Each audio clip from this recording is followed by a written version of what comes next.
Danny Kaye, Monday. Do not forsake me, oh my darling,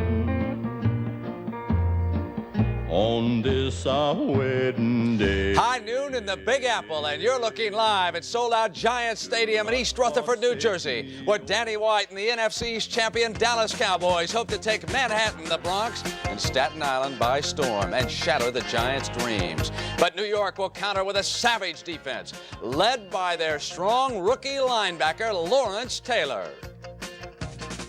We're heading into Destiny's Weekend with a close-up of young Mr. Taylor, who some say is Rookie of the Year. We'll review the strange history of the Cowboys' Anthony Dickerson. Jimmy the Greek looks at the Giants, the Jets, and New Yorkers with visions of Subway Super Bowl dancing in their heads. Irv's on the field at the stadium. The stores will be open late, everyone, so gather around. It's coming right at you on the NFL Today.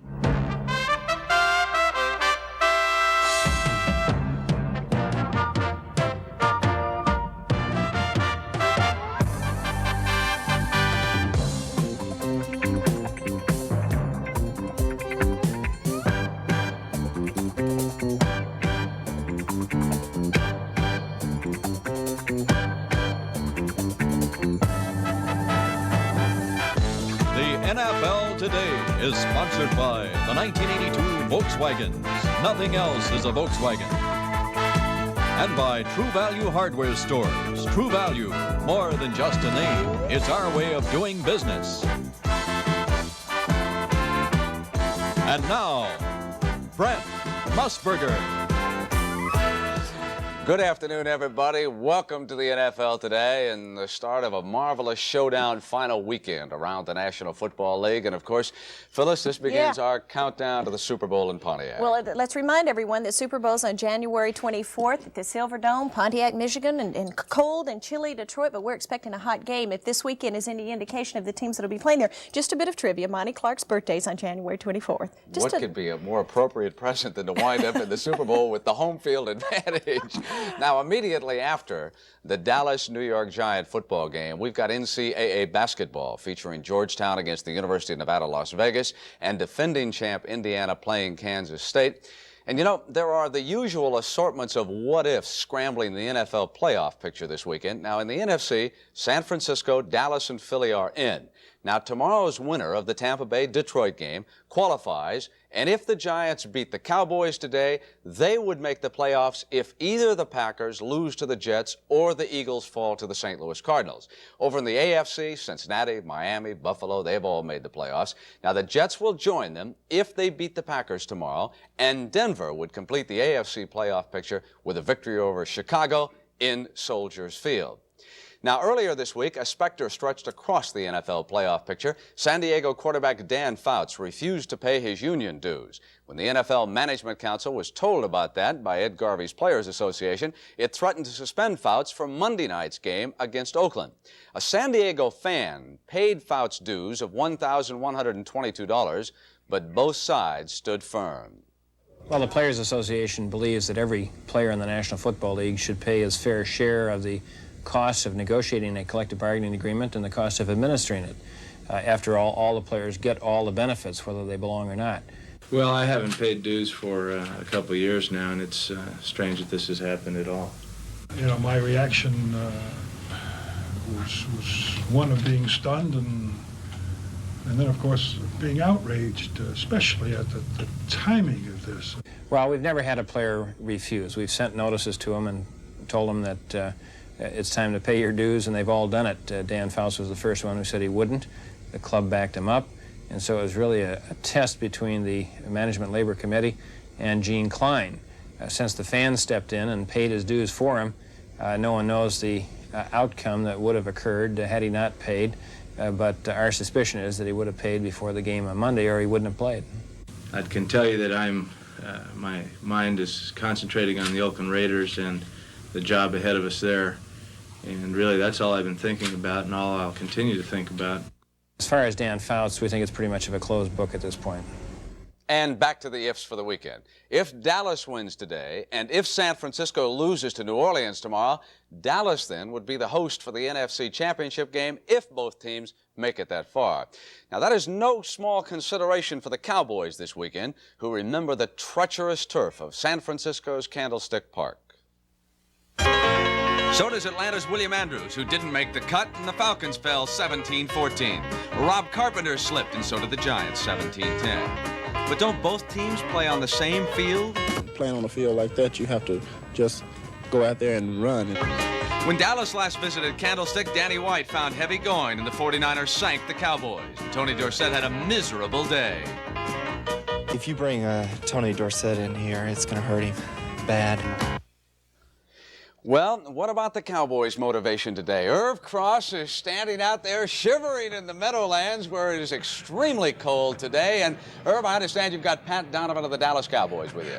Brent, I do, but it's 23 degrees here right now with a wind chill factor of about 12 degrees. And the way it feels now, I think it's going to get colder, but Donovan told me he likes the cold weather. You get bundled up. It doesn't bother my speed a bit because I've got none. Pat, what kind of an incentive do the Cowboys have coming in this game today? Well, in the offensive line, we've got a tremendous incentive in trying to get Tony Dorsett the rushing championship for the year. You got to go into the playoffs with momentum, and I think that's what we're thinking right now. I notice you're wearing blue jerseys. Is that the Cowboys jinx or not? Not the new ones. We've had pretty good luck with the new ones. I think we're 2-1 with the new ones, so we're doing better than we did last year anyway. All right, coming into this game, how do you assess the New York Giants football team? Do you really fully expect that, you know, football fans around America are wondering, can the Giants really fully beat the Dallas Cowboys? In every way, yeah. They are a much improved team from the team we played earlier. It's late season, and as you know, teams change a tremendous amount during the year. You can throw out the first half of their year, and in the last half, they're playing outstanding football. Pat, Coach Landry said he's going to let Tony Dorsett go today to get that NFC rushing championship. If the game gets rough, he gets banged up a little bit, will he put him out? I don't think he will. We need to play this game just like a playoff game because that's what you need to play from now on. Pat, good luck. Thanks a lot. Brent? All right, Irv, stay warm out there. yeah. Phyllis, it's cold in the Meadowlands. I wish we were there, though. I think that looks like a lot of fun. That's real football weather. But that front four, Dutton, Martin, Too Tall, Jones, I mean, and they're going to be tough. Randy White, they're going to be tough today against the Giants. The NFL Today continues on CBS in just a moment.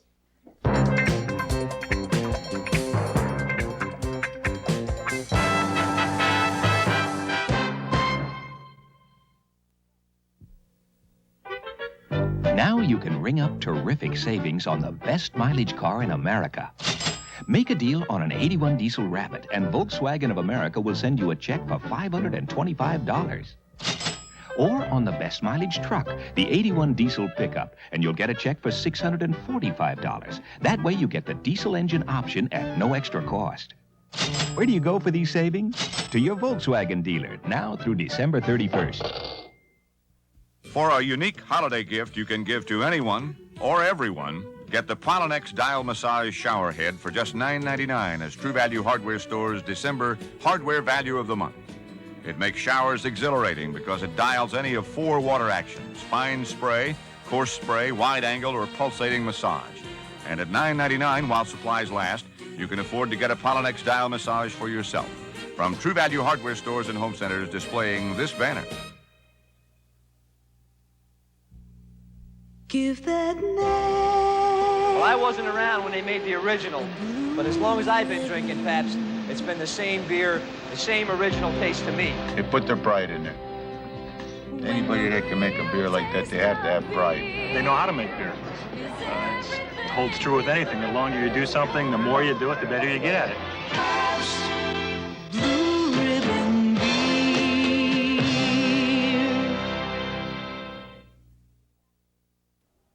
Historians tell us that fans' fascination with pro football's defensive teams exploded with the emergence of linebacker Sam Huff and his New York Giant troops of the early 1960s.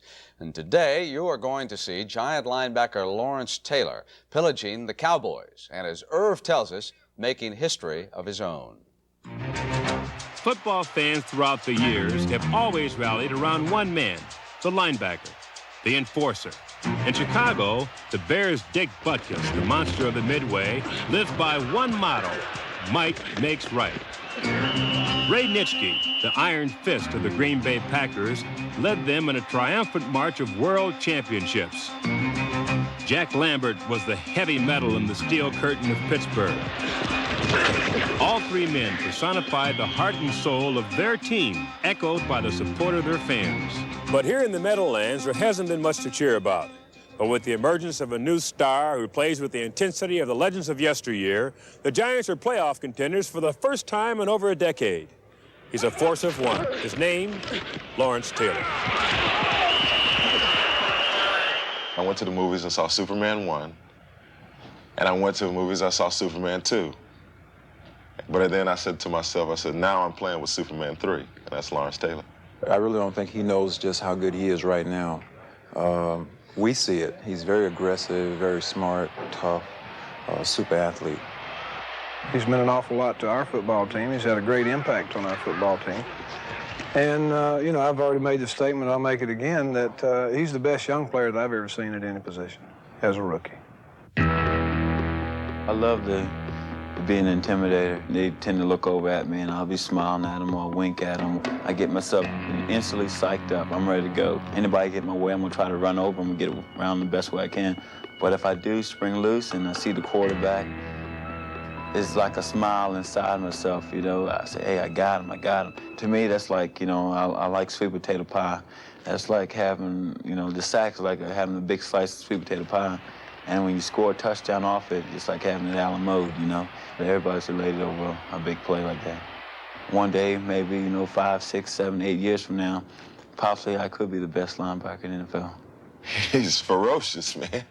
He's ferocious. I mean, he just runs over people. I mean, like they're not there. If you can imagine it. Have you ever hit a wet towel? You know, whack. That's how he hits people. He hits whack and just keeps going like they're not even there. This weekend has to be the biggest game for you ever as a pro, Lawrence, going against the Dallas Cowboys. How do you plan to stop that potent offense? I hope they pass the ball 90 times. You know, that way I can get back there about 45. I like to meet, you know, Danny White in the backfield a little bit. You know, we can shake hands or, you know, talk over some, you know, strategy, see where we're going after the game, something like that. He's a young Harry Carson. The Black Dick Buckets.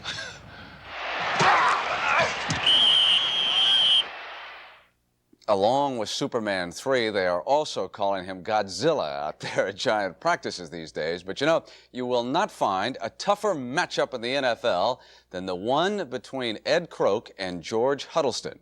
It's a mano-mano, no holds barred. Now, if those two names aren't familiar to you, Ed Kroke is the Giants' Director of Media Services, and he is throwing publicity blocks for Taylor as Rookie of the Year. But Huddleston is the PR director for the San Francisco 49ers, and he leaves no publicity release unchecked in pushing for Ronnie Lott as the top Defensive Rookie of the Year. Now, Lott has intercepted 3 passes for touchdowns, an unheard of total for a rookie in the NFL this year. And the 49ers say that he should be the Defensive Rookie of the Year. Irv Cross, let me put you on the spot now. If you had the vote, who would you go for, Taylor or Lott? Well, first of all, I love defensive players, Brent. You know that. I played defensive back myself, and therefore my heart leans towards Lott. But I'll tell you, I have never, ever in my life seen a rookie like Lawrence Taylor. He weighs 245 pounds, watered down from 252, hits like a Mack truck. I think he gets my vote. All right, Eric, thank you very much.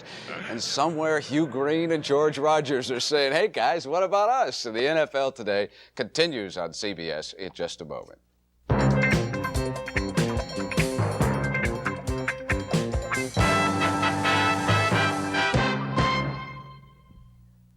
Dear Atari Anonymous, ever since my husband Luno returned from Earth with Asteroids, the new Atari home video game, he and the rest of the family do nothing but play Asteroids.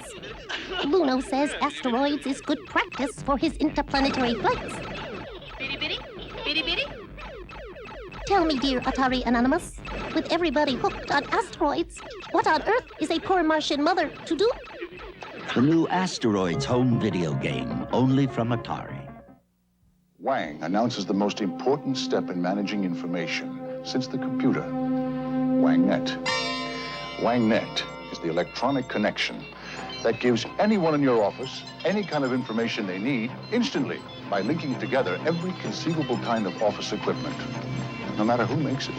WangNet links you to floors below or satellites above, using just half its capacity, leaving room, of course, for Wang's next breakthrough in office automation.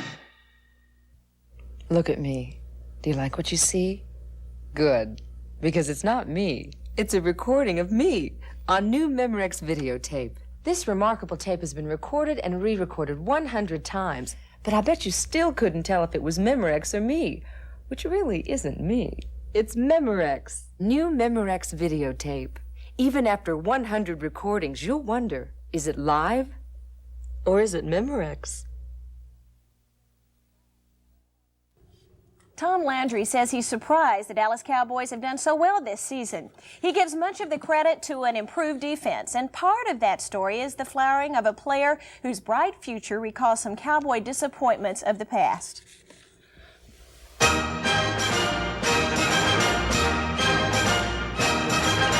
Texas Stadium and the Dallas Cowboys, the cavalry of the National Football League Western Frontier. To their fans, they are the good guys, always wearing white, always shining bright, even on the darkest of days. But in reality, the sun doesn't always shine on Dallas's star. In the early 70s, Dwayne Thomas earned the nickname Mr. Trouble for the problems he caused. In the mid-70s, reserve quarterback Clint Longley was run out of town after he punched Roger Staubach in a locker room brawl. And as the decade closed, Thomas Hollywood Henderson established himself as the #1 Cowboy black sheep. In light of this, one has to wonder why, last year, the Cowboys signed free-spirited free agent Anthony Dickerson, a self-proclaimed misfit. I was sort of spoiled more or less when I was in college because I was on a scholarship and athletes got the royal treatment as such. But then when I went from junior college to a major college, I wasn't getting the same treatment, I guess. I guess I was kind of stepping down, and I didn't want to step down. Instead of stepping down, Dickerson stepped out, quitting SMU after his junior year. He headed north to Canada, where on the field he was a success, but off he had problems and was cut by 2 teams. With no football to turn to, Dickerson tackled the real world. He was working odd jobs at this airport in Los Angeles when he decided to relaunch his football career with the Cowboys. He had a year out of football. And we felt that maybe now he would have a different perspective on what life was all about. I saw what other people really put up with and how easy I had it in life. I kind of adjusted that every day's not going to be roses, but if it wasn't for the bad days, you wouldn't know the good days. This season, Dickerson's career has taken off. Tom Landry appointed him special teams captain, and he's playing so well, management expects him to break the starting lineup when D.D. Lewis retires. But football isn't the only thing blossoming in Anthony's life.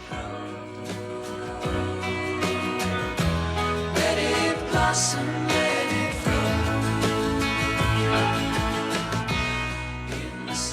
I started performing when I was about 5, and I continued until I was about 18. My father's a farmer.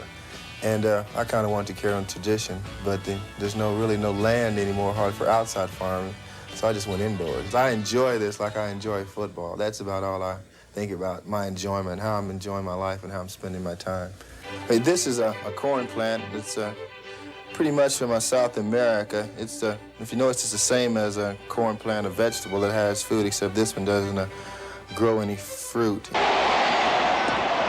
This is a Hawaiian Scheffeleria. It's from Hawaii. It's a low-light plant. Grows maybe about a couple of feet tall. This is a low-light palm. It doesn't give you much trouble. And it's basically one of my favorites. Remember, your plants have to eat like you eat. And it wouldn't hurt to water them maybe once a week and feed them maybe 2-3 times a month. And that's Anthony's Corner.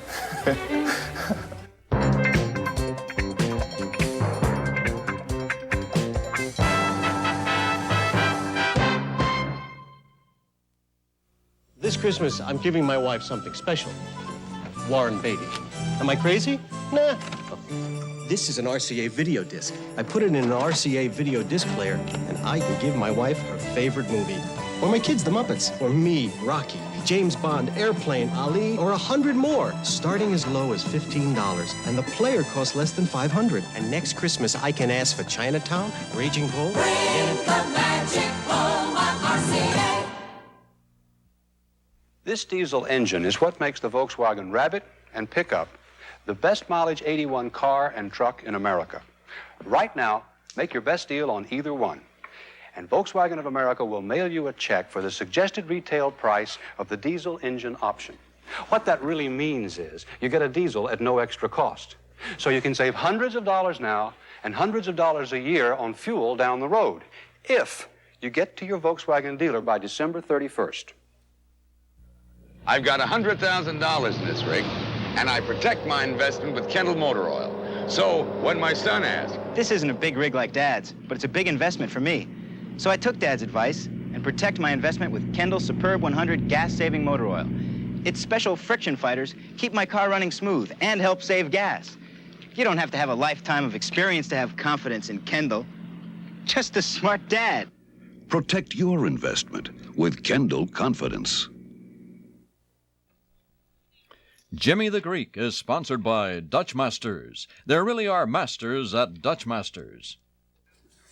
For more than a decade, New York's pro football fans have been singing strictly the blues. But Jimmy the Greek tells us the tempo is upbeat this weekend. Give my regards to Broadway and New York, New York. It's one heck of a town. Hey, this is New York, a city that never slows down. But each day of this weekend, this city will stop to watch both of its teams go for the playoffs. I'm going to pray and watch them, keep my fingers crossed and my toes crossed, hope they dance well, and carry the ball across the line. It means for New York a big thing for us. But it wasn't always like this late in the season. The last time the Giants were in the playoffs was 18 years ago. The last time for the Jets after the championship year. And oh my, how these fans have suffered since. It's the right place, wrong people. I should have stayed home and went to bed. Friends lead me astray. I should have been here yesterday.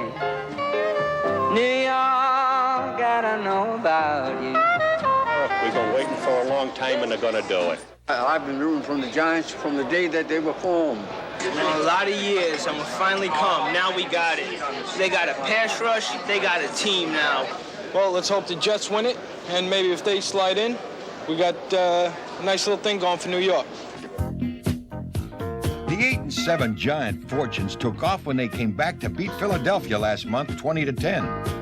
The 9-5-1 Jets got going for real this season after starting 0-3, then pummeling Houston 33-17 in late September. What's done it has been a solid defense, good all-around play, and spirit, both on the field and in the stands. But the real heroes here still have to be these fans. They come out here and they can't even move around. They just have to kind of sit here and take it all day. And these that are still here, they have to be some of the toughest people in the world. They're amazing. This is the first time ever that two New York football teams, three if you count the 10-5 Buffalo Bills, have still been in contention this late in the year. Remarkably, people are actually talking about the chance of both teams making it and playing in the first Subway Super Bowl. I know one man who wouldn't be at all surprised. There were those who didn't believe that the Giants and the Jets could do it. I always believed. The Greek is out in the Meadowlands, and Jimmy, what sort of a chance do you give the Giants against the tough Cowboys? Brent, they've got a real great chance because they've got a great defense and, of course, in a great kicking game. But everybody forgets one thing about the Cowboys. They must win today and hope that San Francisco loses tomorrow so that they can have the home field advantage, which they want very badly. Now, if the Giants had a White and two wide receivers like the Dallas Cowboys have, they'd have a better chance. I'm going with the Cowboys. All right, Jimmy, thank you so much. And the NFL Today continues on CBS in just a moment.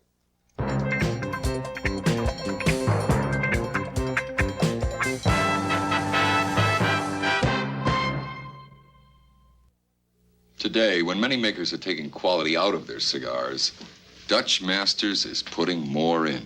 Many others have switched to manufactured wrapper that isn't all tobacco. But Dutch Masters still grows premium leaf to age into our famous light-colored natural Claro wrapper. And now Dutch Masters is enriching its blend with Havana seed tobaccos. We're putting more quality in so you get more pleasure out. Dutch Masters Panatellas, naturally worth more. In the spirit of the season, Phyllis has a kind of Christmas story for you now. It is about the exchange of gifts. It begins in the country outside Stamford, Connecticut. This is the Villa Maria Education Center, and this is Sister Carol Ann, a Bernardine Franciscan nun, with her special education class of children who suffer learning disorders.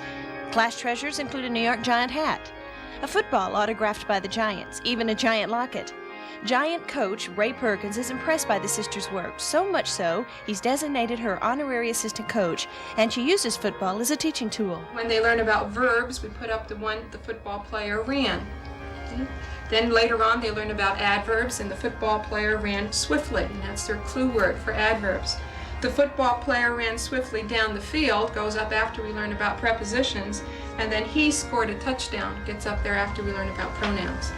A gifted artist, she designed the Giants Christmas card, inspiring this message from Coach Perkins. So I'd just love to wish the kids at the school and all the sisters there, and especially Sister Carol Ann, a very, very joyous and Merry Christmas. Oh, she does some great work, doesn't she, Phyllis? She really does, and it's nice to see him looking so pleasant. So sit back and enjoy now, because High Noon is ready to begin out of the Meadowlands. It's the Giants and the Cowboys, New York with a chance to get into the playoffs, and at halftime, Jack Whitaker will reintroduce you to one of the great legends of the Dallas Cowboys, Bob Lilly. We hope you've enjoyed the NFL today. For Phyllis and Jimmy and Irv Cross, I'm Brent Musburger. So long for now. CBS Sports coverage of the National Football League will continue after this word from your local station.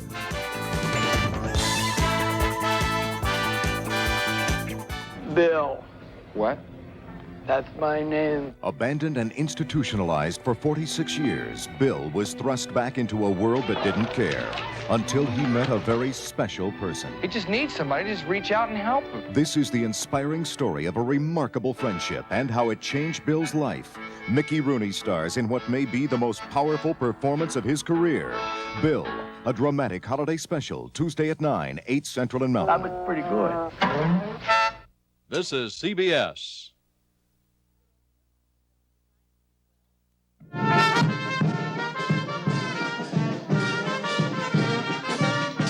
In Colombia, South America, it is a tradition to celebrate the Day of the Farmer.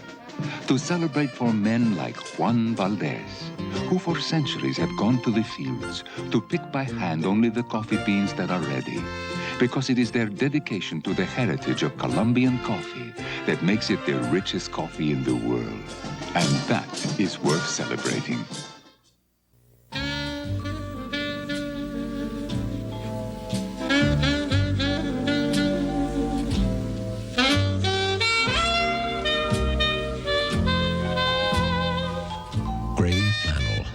Suits any man. Gray Flannel Cologne by Jeffrey Bean.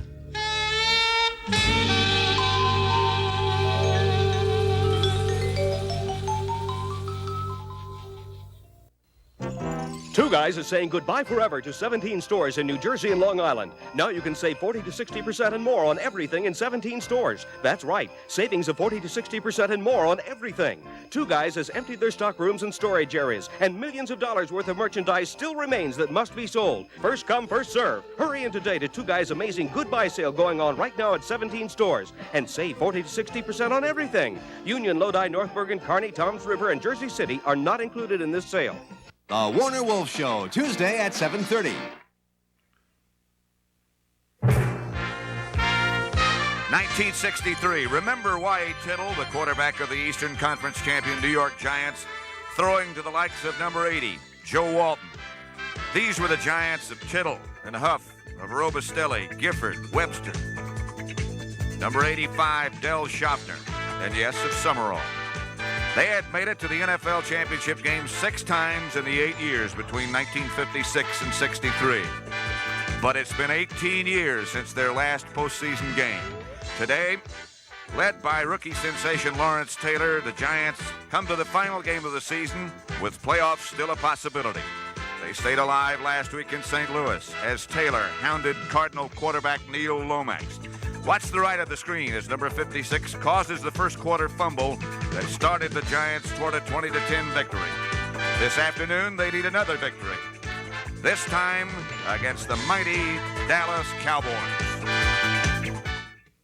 CBS Sports presents the best of the National Football League. The National Football Conference. Today, the Dallas Cowboys versus the New York Giants.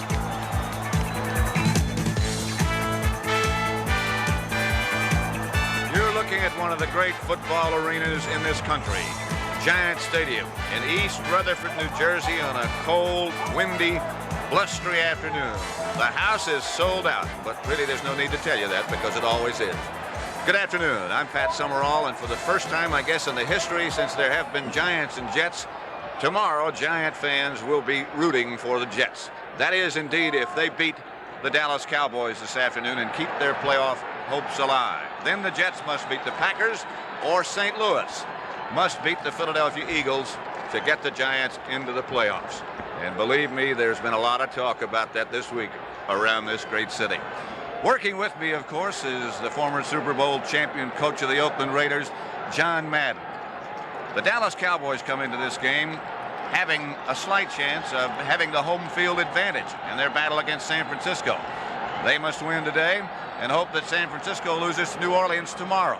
So, with that in mind, John, how does Tom Landry of the Cowboys approach this game?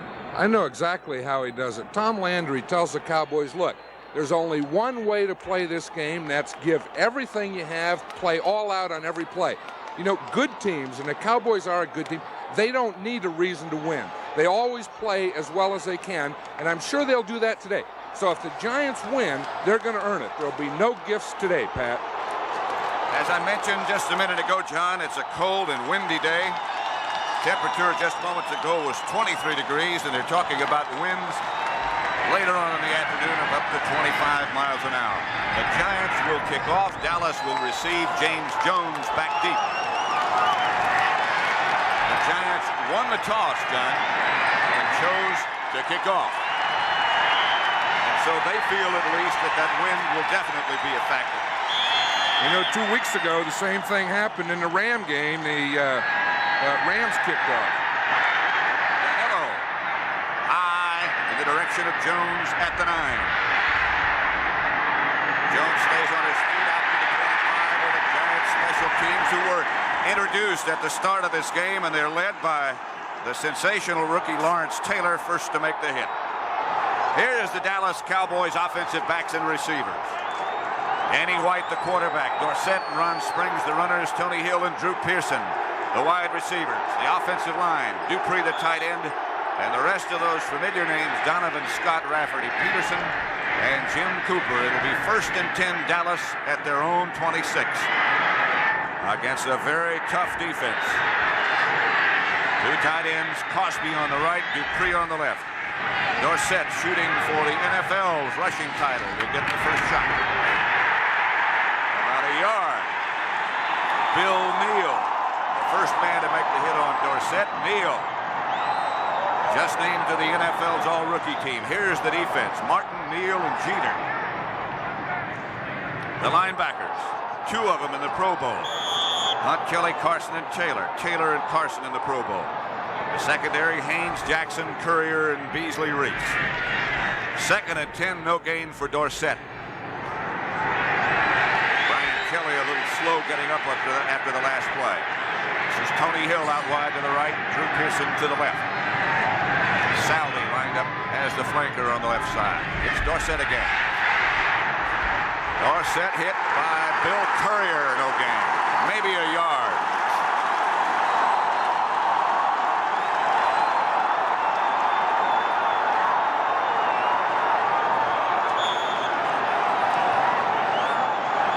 You know, I'm sure one of the things that the Giants wanted to do, you know, the strength of this team is their defense, so they wanted to let them play first, let them set the pace. That's what they meant. That's what they did. When they won the toss and kicked off, White moves back into the spread formation.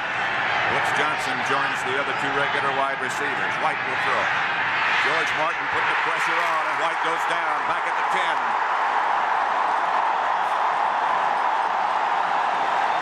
That's what they wanted to establish, Pat. They won the toss, they kicked off, they wanted their defense in there. You know, last week against the Eagles, Danny White not only wasn't sacked once, he wasn't even touched once. The first time he goes back to pass today, he's sacked by George Martin. Leon Bright standing back at the Giant 45. That's Danny White, of course, to punt for Dallas. Into the wind. They should wind up with the ball in pretty good shape. And they're trying to set up a return. A good kick by White. Fine punt. Bright all the way back. Leon Bright runs into one of his own men, is back at the 45 where the Giants will take over. Glenn Titensor is the first man down for Dallas.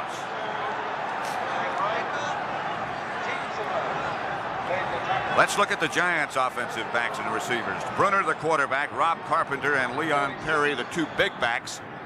Ernest Gray and Johnny Perkins start wide. Gary Shirk at tight end, Weston, Ard, Clack, Turner, and King, the offensive line. First and 10 Giants at their own 46. They do start the bull elephant backfield, if you would call it that. This is Carpenter. He had about 4. Randy White out to make the stop. The Dallas Cowboys defensive line, they say that's the key to the whole scheme. Jones, Dutton, White, and Martin. Linebackers, only 3. Hegman, Brunig, and Lewis. And the secondary, Everson Walls in the Pro Bowl on the all-rookie team. Thurman, Waters, and Michael Downs. Here is Scott Brunner. Perkins out wide to the right, Ernest Gray to the left. Second 7, this is Carpenter again. He is near a Giant first down, about a yard short. John Dutton made the stop. We can see, Pat, that the Giants are doing what they said they wanted to do yesterday. 1, they want to run the ball, and 2, when they pass it, it's going to be those short, high percentage type passes.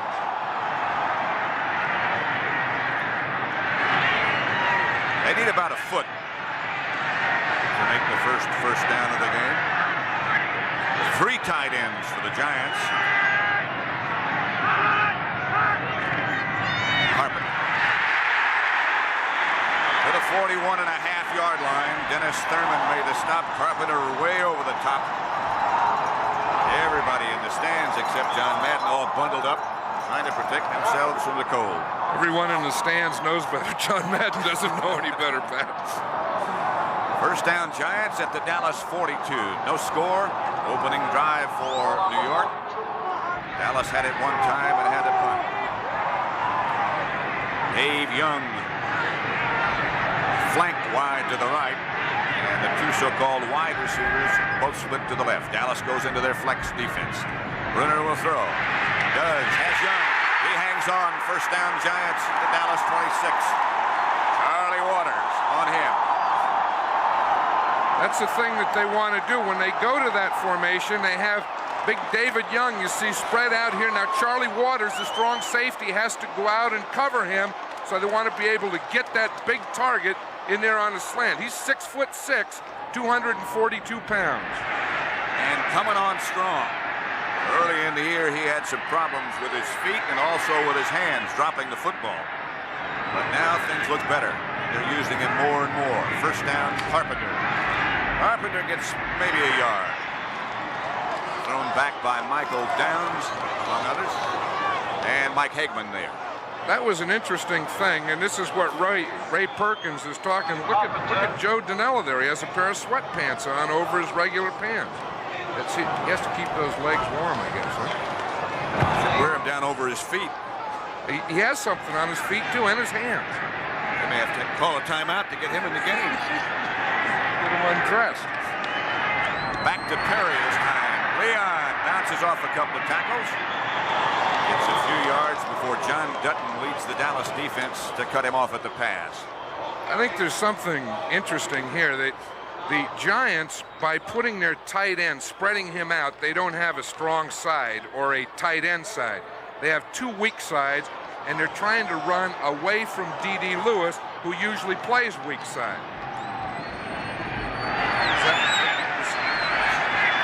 I understand that you want to run away from D.D. Lewis because he plays the run so well. Right, and you don't want, and you want to have two weak sides. And now the Giants operate from the shotgun. Riley Martin got back. No, the penalty marker goes down, complete down the center. Ernest Gray, first and goal, Giants at the 5. Mike Downs made the tackle, but Dallas, New York trying to get in quickly.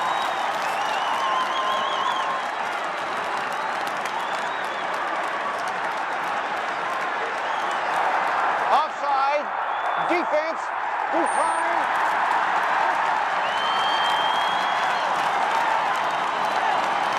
It's one of the few times that the Giants have used the shotgun since Scott Bruner's been in there, and you see what he gets. You see he gets that big target right in the middle against the Dallas Cowboys 5 defensive backs.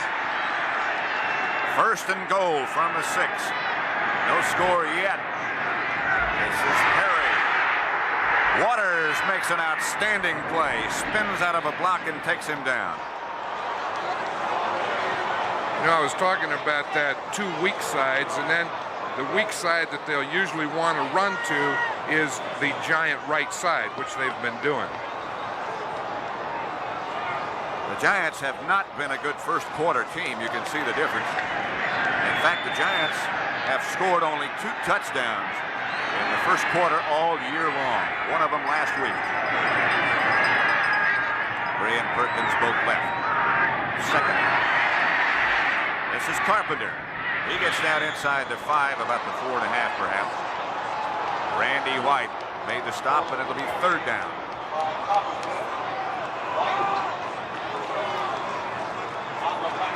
You know, the toughest thing about that is running to the right. You have to run at Too Tall Jones, and of course you're running away from Randy White. But as Ray Perkins said to us yesterday, sometimes it doesn't even help to run away from Randy White because he runs you down. He finds the play. He does search the ball out. Mulledy and Young, the 2 tight ends set up now. Bruner will throw and does quickly. Perkins, the intended receiver, had it for just a moment and dropped it. They'll have to settle for 3. I'll tell you, he had that. He came in motion, you know, and he went, watch him here. He comes in motion. He goes inside the tight end, right in the middle. He's right there. The ball's right in his hands. I think the Giants lead the league in drop passes. That has really killed their offense all year. That's as good a throw as you can have. That was Brunig who hit him just as the ball was falling out. Joe Danello, for any kicker, particularly Danello, this should be reasonably easy. They have faked field goals, however. This one they don't. He missed it.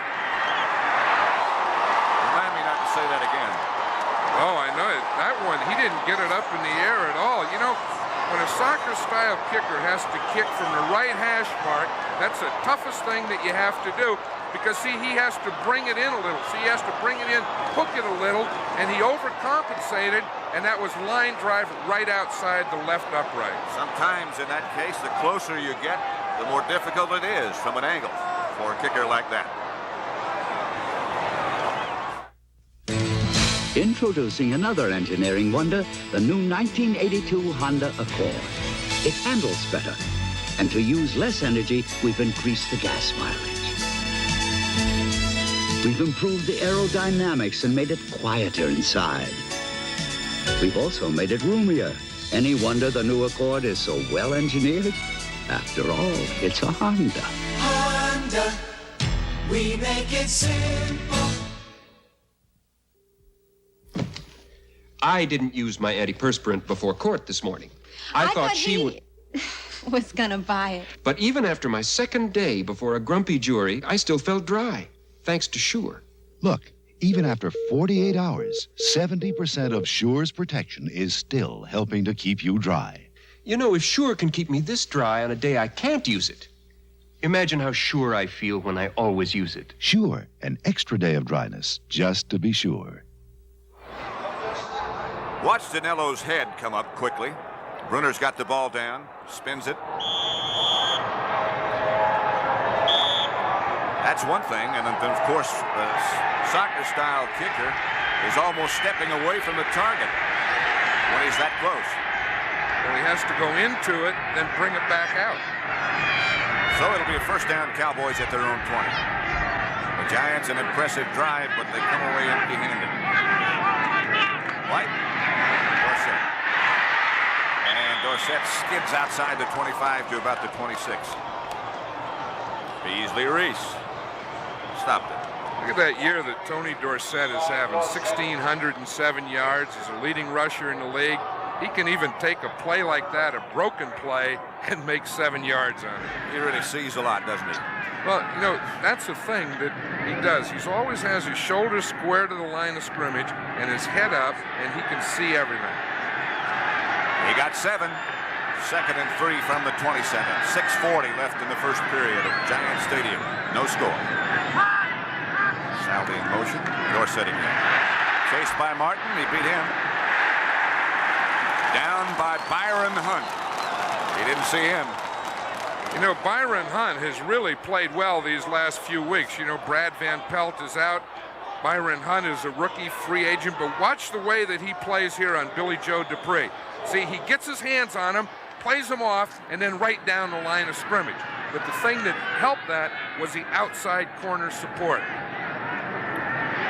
Byron Hunt, 6'4", 230. And a brother played with New England who was a lot bigger than that. Big Sam Hunt. He weighed about 280 pounds. He was an inside linebacker. Tough to get out of there. No gain last play. Here comes Doug Crosby in motion this time, and here comes the rush by Hunt. And George Martin takes White down again. Byron Hunt was the first to pass by, and then George Martin put on the heat again. I think both ends were in there. I think Gary Jeter gets in there too. Now watch this. We'll see him come from the outside. See, Hunt runs by, but they can't get by George Martin right there. I'll tell you, for a team that hasn't had a sack in the last 2 games, they've had 2 already in their first 2 possessions. Leon Bright standing back deep for the Giants, and Danny White will punt for Dallas. This one doesn't come out of there quite as quickly, and Bright fields and is knocked backwards. Again, they'll start, though, in Dallas territory at the 47-yard line. George Martin has 2 sacks already. Got a penalty marker back down at the 20-yard line. Bright. Dickerson on the tackle, flag on the play. It's against Dallas, and I would think that this is good field position for the Giants, Pat, so I think they'll probably decline the penalty. They want to make him kick it again, it appears. I thought that they would probably decline the penalty because of good field position. Pat Haggerty is the referee, as you saw. Dave Moss, the umpire. Head linesman is Terry Glurkey. Line judge Walt Peters. Back judge Jim Poole. Side judge Dick Creed, and the field judge is Bob Lewis. That's the crew. Pat Haggerty there, that referee. I had, a few problems with officials, but I had as much respect for that man as any official in the National Football League. And that is high praise. Danny White kicks some funny balls. Remember last week he punted one to the Eagles that they fumbled by John Shire just before halftime. Well, turns out Ray Perkins is going to be right, as Leon Bright gets it back down to the 37. So they picked up 10 on a 5-yard penalty. Still no score. Howard Richards, the first man down to make the tackle. The Giants take it over. In good shape. For the special times, for the happy times, for what's been, for what will be, for all the years and all the tears, for what you mean to me, for all you give me, a diamond, and forever I give to you. Don't you have more than Christmas to celebrate? Give her a diamond. What's more natural than spicy hot food and icy cold beer? What's more natural than Natural Light from Anheuser-Busch? It's the beer with a taste for food. So, when you want to put out the fire, What's more natural than Natural Light? Monday, Private Benjamin's lost in the desert, and she's in deep trouble. Then an unexpected guest becomes a big pain for the two of us. Great comedy, Monday. At Giant Stadium, Pat Summerall with John Madden. Look at the Giants' offensive rankings. 25th in rushing, 24th in passing, last total. But so far, they've been impressive. Both sides of the line. Here's Carpenter. They're still impressive. Rob Carpenter still on his feet, still running all the way down to the 15. Ed Jones finally got him down. I'll tell you now, that's a fullback. That's the way you want to run the ball. You just take that ball and boom, run it right up the middle, shoulder square. Now watch this, from the I formation. He's the second back coming through. He has the lead here. Breaks the tackle right there. See, now get those shoulders square. Get those knees going, feet going. Keep your head up so you can see. Great drive. Well, I'll tell you, that is determination. He's not going down till they get him down. Key blocked by Leon Bright. First down, Giants. This is Carpenter again. He's knocked backwards. Randy White on the bottom and Bob Brunig on the top. That time, the story ended in a different fashion. Last week's book on Rob Carpenter. He's off to a good start again today.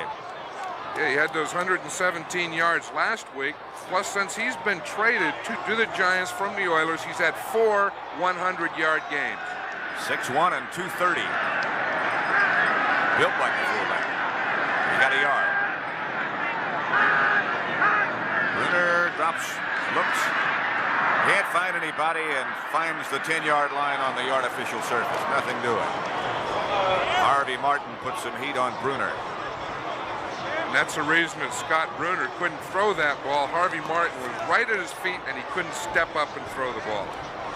Those numbers on Brunner are a little bit deceiving. He only completed 5 passes against the Rams, but nobody could throw that day. Either with or against the wind. It was tough both ways. We had 50-mile-an-hour winds here at Giant Stadium 2 weeks ago. So if you think back about that one, today's not too bad. 3rd and 9. Brunner out of the shotgun this time. Dallas, and here they come. Giants pick it up pretty well.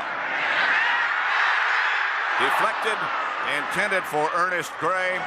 And we'll see Danilo again, this time from a little bit further out and a little bit less of an angle. It was Everson Walls that deflected that ball. What a year that young man's had. I guess that wasn't Everson Walls. That's Ron Fellows, isn't it? And that's a good play. There's Everson Walls right there, though. See, I knew I saw Everson Walls, but it was deflected by Fellows. Everson Walls almost got it. 32 yards out is Danilo with Brunner holding. Cowboys jump offside. That's too tall Jones. Danilo kicked it and would have missed it if they hadn't been onside. They're saying they were pulled off. That kick by Danilo hit the right upright. And it hit it hard. They're still shaking. I think Joe Danilo just wanted a practice kick there because the whistle blew before he kicked it anyway. Much too tall. They put him in the middle there. He said he's going to get a shot at this. Watch. Right to the right of the center. He starts. He says, heck, if I'm going, I may as well keep going. Defense, 4th down. Did they call that encroachment? I think Too Tall has a legitimate complaint. As Roy Simmons, there was some movement on the left side of the Giant line.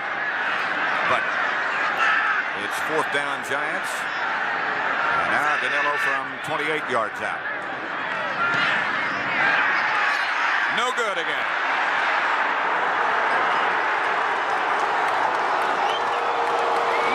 Perkins can't believe that. You know, Joe Donetto, the first one was the first one that he's missed inside the 29, and here's the second one. I suppose the excuse could be overcompensation, but that won't work with Ray Perkins. Still 0-0. You are about to leave the world of ordinary cars behind and make the Eagles switch. The revolutionary two-wheel, four-wheel drive American Eagle. The only automobile that lets you switch from two-wheel drive to full-time four-wheel drive. From high mileage on the road to high adventure off the road. Two-wheel drive luxury to four-wheel drive security.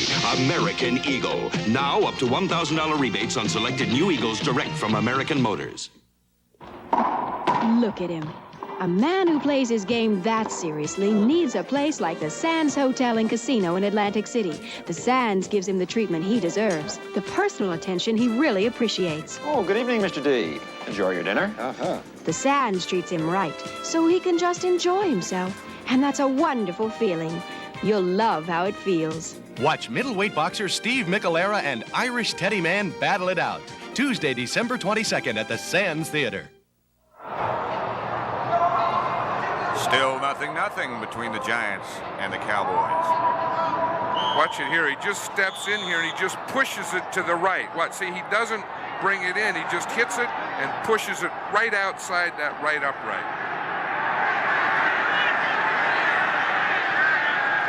So Dallas again will operate deep in their own territory from their own 20. Here's Dorsett. Steps out of bounds, finally trips over a camera case. A lot of people on the sidelines. The biggest game, I suppose. Well, certainly it is. In 18 years, Giants have been that long out of the playoffs. And you know, the thing is, they've had 2 chances at these Cowboys, and they haven't taken advantage of either. And, you know, usually those types of things come back to haunt you. 3-yard gain by Dorsett, make it 2nd and 7 from the 23. Pretty soon that wind advantage that the Giants had is going to be over. White sends Dorsett in motion this time. He'll throw, not from the shotgun. Does. Tony Hill had it, dropped it. Terry Jackson, the defender, underneath.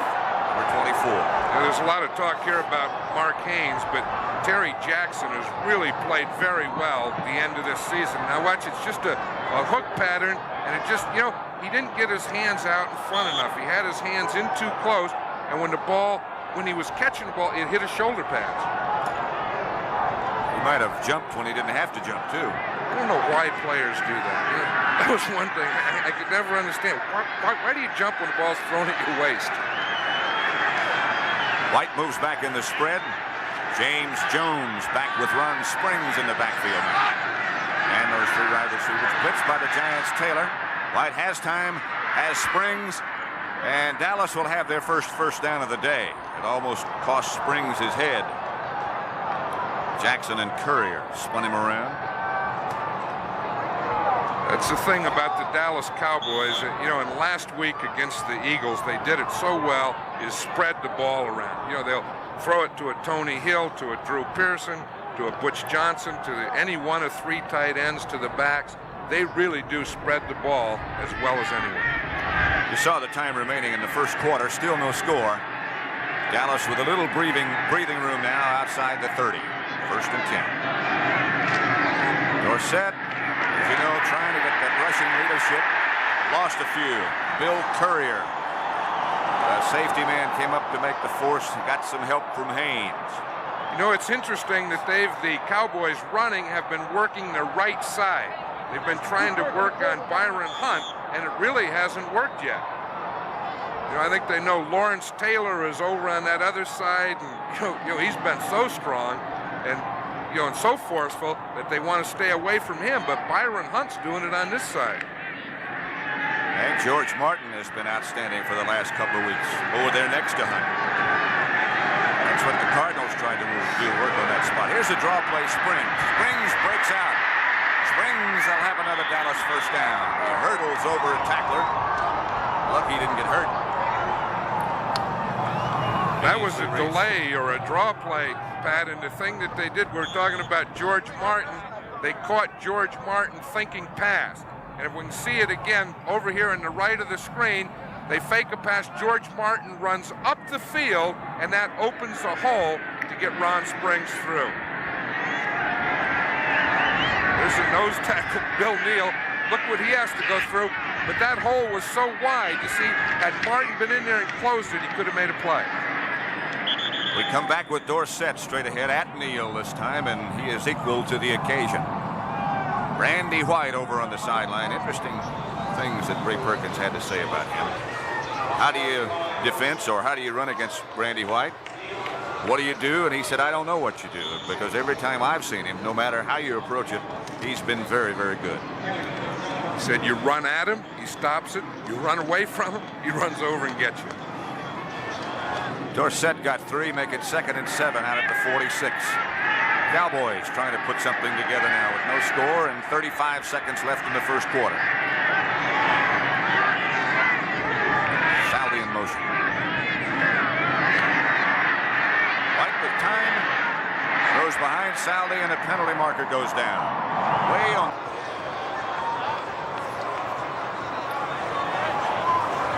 Nine years Brian Kelly's been around, and no playoffs. But usually when that official from the side calls it, it's usually holding on the tackle near to him. That'd be Holding. Pat Donovan. 67, offense. Pat Donovan indeed. Let's see if we can see it here. It'll be on the left side of the screen. See number 67, Pat Donovan. He gets pushed by Jeter to the inside. He's okay right now. Now watch his left hand there. He grabs and then pulls him down. That was a hold. They caught him, and our cameraman caught him. 26 seconds left in the first quarter, no score. 2nd and 17, Dallas. Drew Pearson in motion. Hand off Dorsett. Only 2. Byron Hunt again on the bottom of the pile. Tripped him up. Cowboys 28-1 when Dorsett rushes 100 yards or more. Giants call a timeout. Want to make Dallas run this 3rd down against the wind. 14 seconds left in quarter number 1. A very crucial game for the Giants particularly. Energizer. Mom, can we play the radio all night? All night. Good thing I bought the Energizer. Of all leading brands, nothing outlasts the Energizer from Eveready. Nothing outsnaps it. Nothing out-adds, outwalks, outplays, outtapes, outshines, outlasts it. Nothing. The Energizer even outlasted Susie. Energizer. For life. Long life. Energize me. Radio Shack makes Christmas dreams come true. Oh, I love the frog. Cuddly animals with a radio inside. Maybe Santa will bring it. Dependable portable radios. A Pekingese and raccoon. A frog and a lovable floppy dog. And a cuddly cat or a cute brown spaniel. Furry friends in a musical menagerie that'll delight your kids or teens alike. Daddy, Santa brought my frog from Radio Shack. Only at Radio Shack, your Christmas electronics store. Next, Kansas State faces Indiana, and the University of Nevada, Las Vegas meets Georgetown in exciting regional NCAA basketball action. Get into the spirit with CBS Sports next. 3rd and 15, 14 seconds left in the first quarter. The Giants just took a timeout. Why do you think, John? Well, they want the Cowboys to have to throw into this wind on 3rd and long. Do you think Landry might be smart to run a running play now? I think he would, but he'd be able to punt with the wind if he ran. But he's in the spread formation, and White will try to throw. They're trying to set up a screen, nothing doing there. Springs had it. Byron Hunt was nearby. Pass is incomplete, and Ray Perkins' strategy works. They'll have to punt against the wind. It did work. The Giants were complaining, and I think they were right here, that there were some offensive linemen downfield. Let's see if we can see it. See, it was supposed to be a screen pass. They held the screen man well, and then by the time he got out, that offensive line was forming the screen was also downfield. say the strategy did work. They had a throw on 3rd and long into the wind, and now they have to punt into the wind. That's Leon Bright, set to return for the Giants, and Danny White, of course, will punt for Dallas. Good kick. Good kick. Chases Bright all the way back and goes out of bounds at the 13-yard line, 12-yard line, and the Giants now have some tough ground to cover, and they'll change into the field, and that means the Giants will go against the wind. And they still have only 2 touchdowns all year in the first quarter.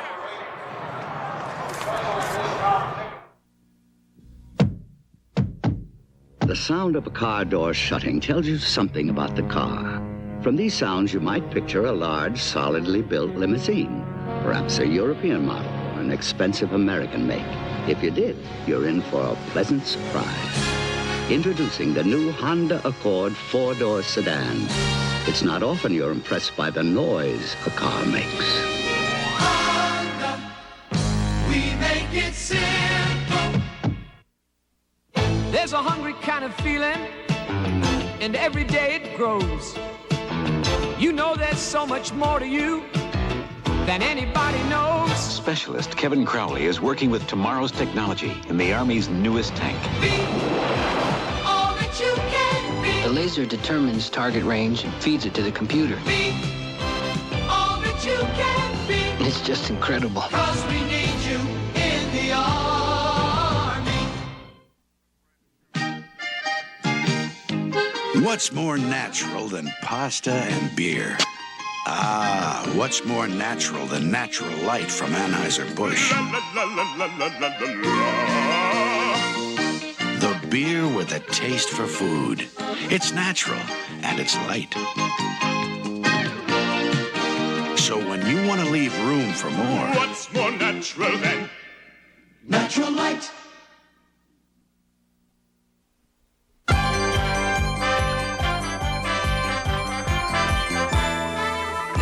CBS Sports coverage of the National Football League is sponsored by Honda, kicking off the season with a newly styled Accord. Honda, we make it simple. And by the U.S. Army. The Army, a great place to be all that you can be.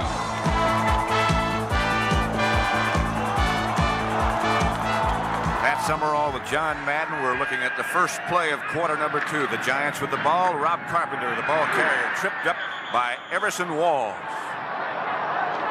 That's a dandy play. Everson Walls has been a surprise in everything that he's done this year, hasn't he? He was a surprise when he made the team, and a surprise when he started, then a surprise when he leads the league in interceptions, and just last week, a surprise to be named as a starter in the Pro Bowl. What a year. And to the all-rookie team. He almost didn't get here. He missed the airplane yesterday in the Cowboys and had to fly in on his own. Charlie Waters just took himself out of the game. Benny Barnes has replaced him. Doesn't appear that Waters is hurt. Here's Carpenter. I beg your pardon, it's Leon Bright, the other big back. Got to about the 19. Leon Perry, I'm sorry. It looked like there's 2 players injured on that one. It looked like Perry injured himself, and then we see Johnny Perkins is on the sideline too. And it happened right about the same time. Watch Perkins. Let's see if we can see what happens to Johnny Perkins here. He starts in, it's a running play. He's going to block Everson Walls. He slips, and he gets hit from behind by the runner. It was Leon Perry just ran into him. And Perry is also shaken up just a little bit. It looks like he might depart, and Leon Bright this time does replace him.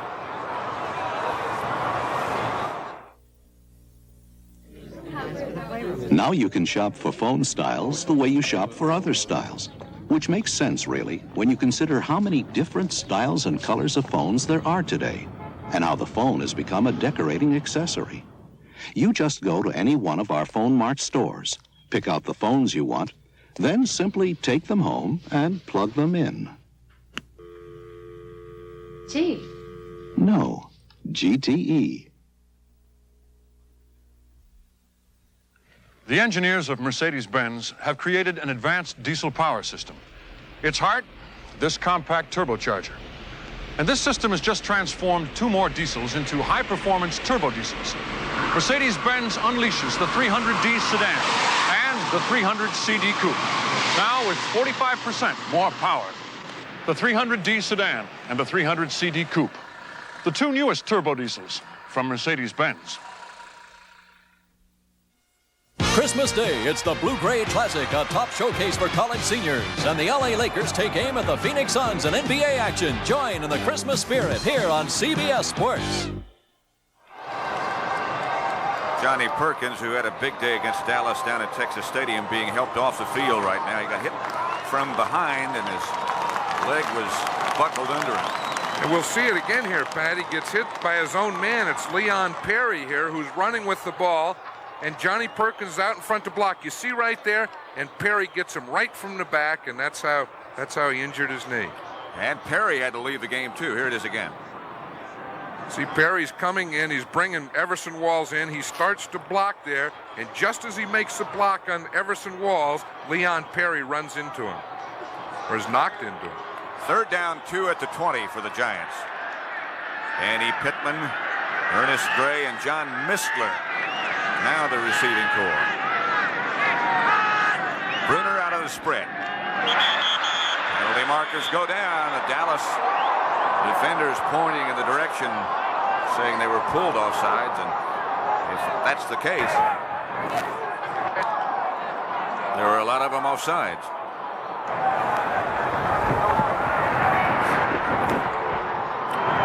Pat Haggard is not going to tell us what it is, but I'm sure it was the right side of the line. And again, the rule is once those linemen get down in a 3-point stance, they can't move. Oh, he is going to tell us. Sorry, Pat. False start, number 72, offense.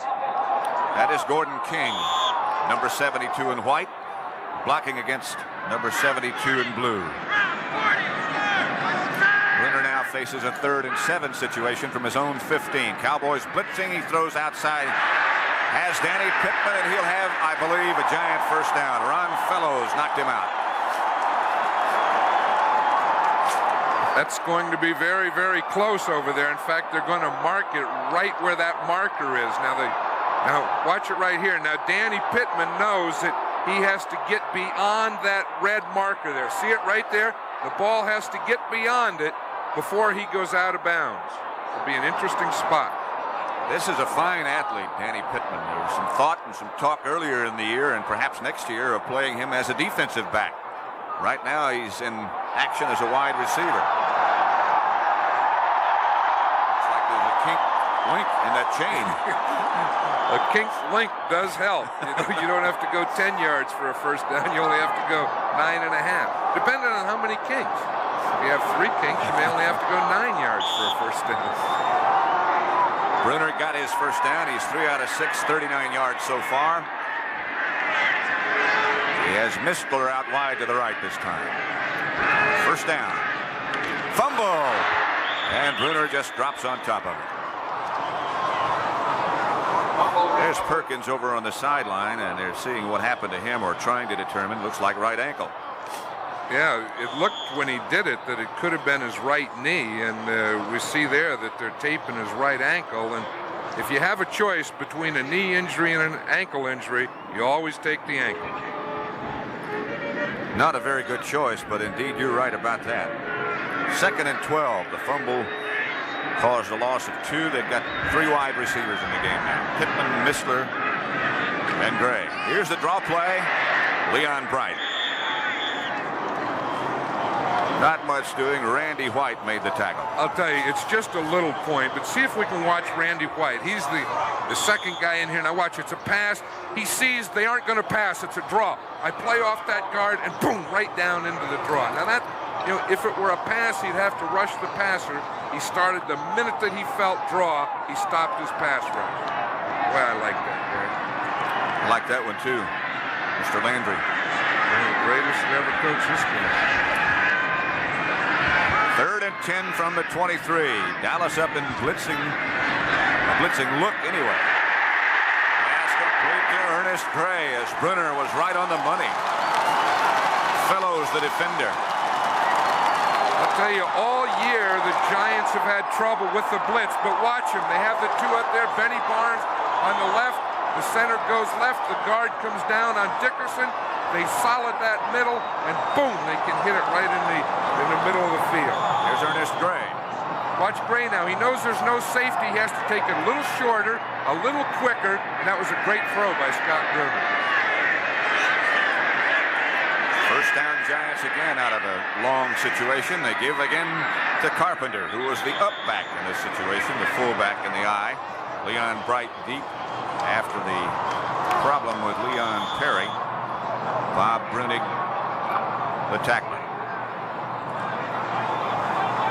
You know, that blitzing situation, I'm still talking about that, was very impressive because the thing you have to do is be solid in the middle. Don't let anyone break up the middle. Get rid of the ball quicker and shorten your pattern down, and the Giants did all three. 2 yards for Carpenter, 2nd and 8. Bruner to Carpenter again. Carpenter breaking some tacklers, gets close to midfield and close to a first down. Ed Jones, the man who tripped him up. As we mentioned before, Carpenter has had 4 100-yard games already. Now watch John Dutton there. He thought that he had him, and he started to move to the left, and it was J.T. Turner who just drove him right beyond the hole. Good blocking, guys. Carpenter has 10 carries, 47 yards. He's made a big difference in this team. He sure has. 3rd down, 1-3 tight ends for the Giants. They give to Carpenter, and Carpenter has it. Leon Bright, a good block in front of him. There's Leon Perry. Looks like they're going to take him for an X-ray.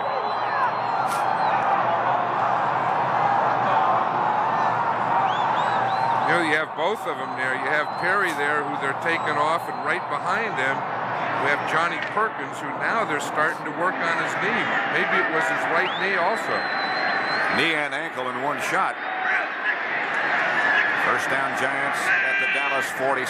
Again, they move into that flex defense. Bruner will throw on first down. A lot of people have been doing that. Young was the intended receiver. Michael Downs and Everson Walls, the 2 rookies, back there on defense for Dallas. Scott Bruner was looking to the sideline and says, what the heck, we have to take a shot in there once in a while. You know, the tough thing to throw to this side, to the right against the Cowboys, is when you throw to the right, you have to throw around or over or through at Too Tall Jones. D.D. Lewis just limped off the field and is being looked at on the Dallas sideline, replaced by Guy Brown. 2nd and 10 from the 47. Bruner operating against the wind. Mistler in motion, the rookie. Bruner will throw on 2nd down. Young hangs on this time and tries to pull his way forward. It is knocked backwards. Brunig. Ray Perkins was telling us yesterday that he was going to play Young more. He said he's been playing him about 36 plays a game, which would be about half the game.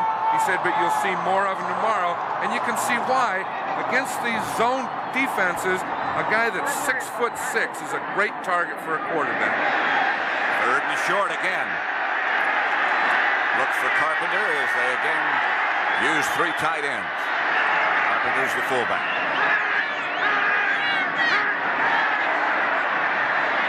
Carpenter struggling for the first down. He won't get it.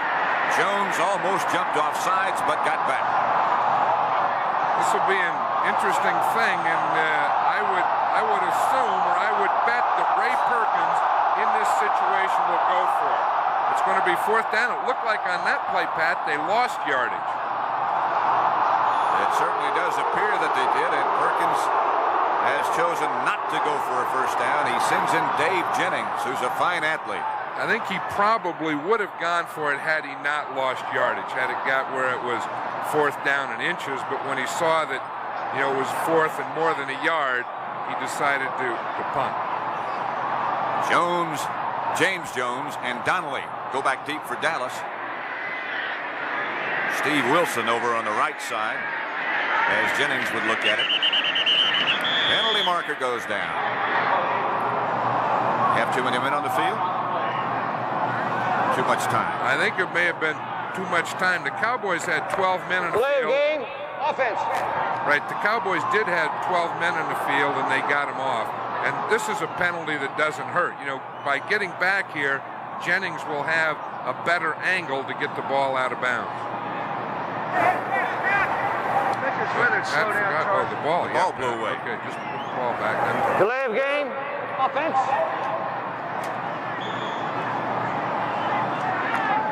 They're still working on Johnny Perkins on that hot bench, the hot seat.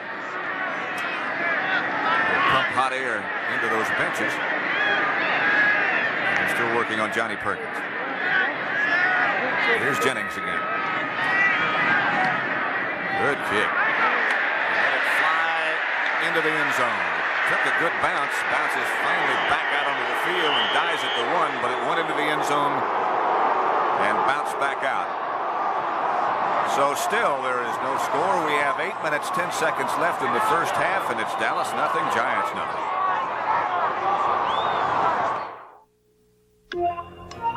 If your morning shave has turned into a nightmare, gotcha. Wake up to the exclusive twin-action Norelco Rotatract razor. Inside 3 floating heads, twin-action grips and raises hair up, then razors hair off, closer than ever.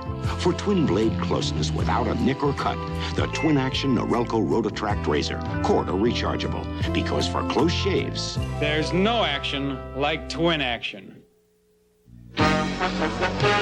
Toyota asked to compare their 82 four-wheel drive truck to our dirt bike. We're both tough going up mountain roads. Toyota should be. It's got one of the biggest engines in its class. And he looks pretty comfortable in there, too.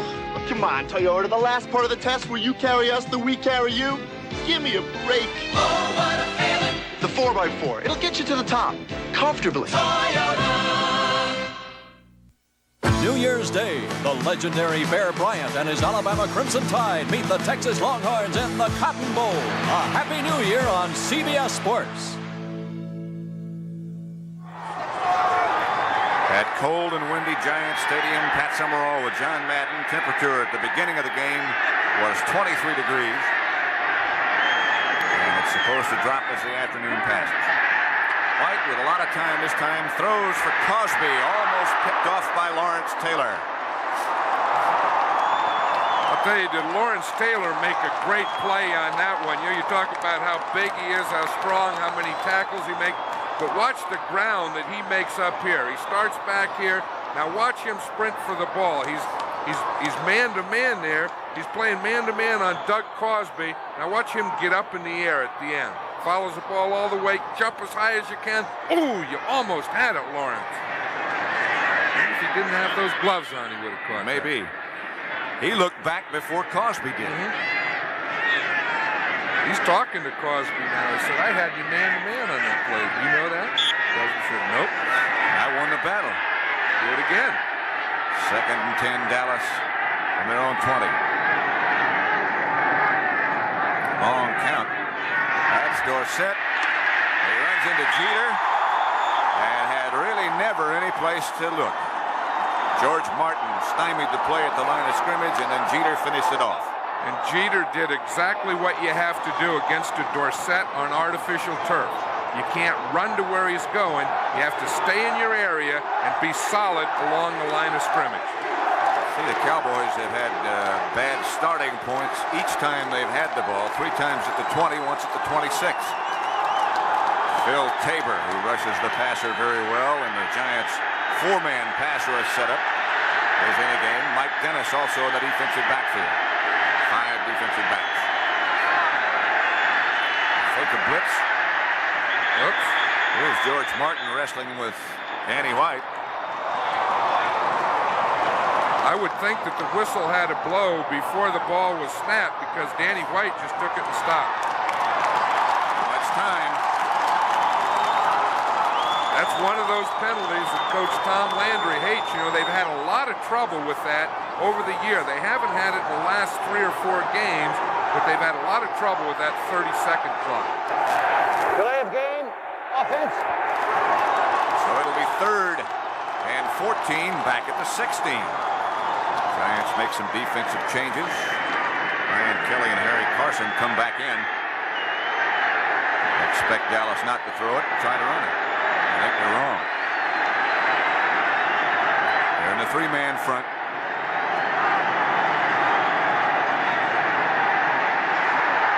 Jeter from behind. White does well to hold on to the football.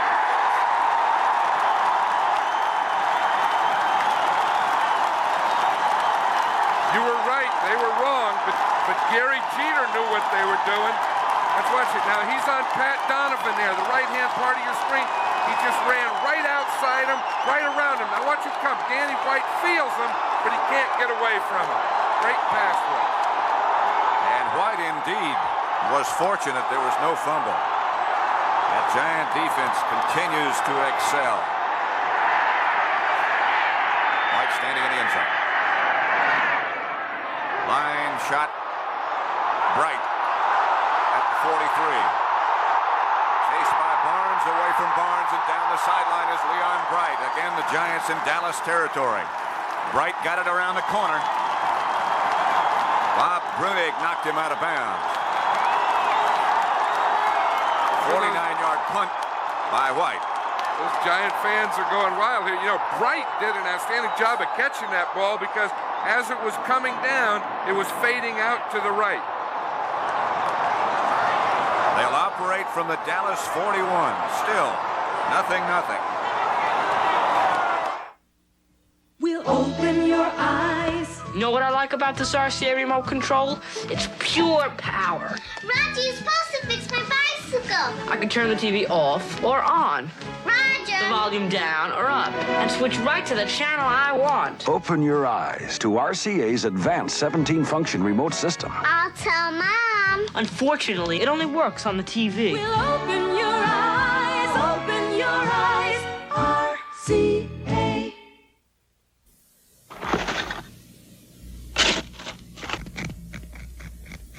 Your first frosty glass of Schaefer beer.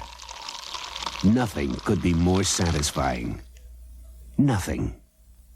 Except for your second Schaefer. And every single Schaefer after that. Schaefer is the one beer to have. One beer to have. When you're having more than one.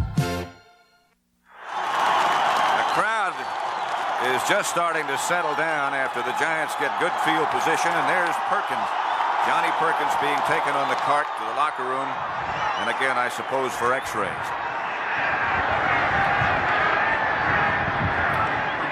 Brunner is going to go to work early. Not much doing there. Ball is batted down by Ed Jones. That's what I was saying earlier, you know, that it's really tough to throw to the right against these Cowboys. And here's an example why. Now, see, you can step up, you can throw to the left, but watching there, anywhere around that right-hand side, too tall is always there with those big arms and hands to slap the ball down. And don't forget that John Dutton stands in there at 6'7" on the same side. 2nd and 10. Brunner trying to change the formation. He'll have to go in a hurry.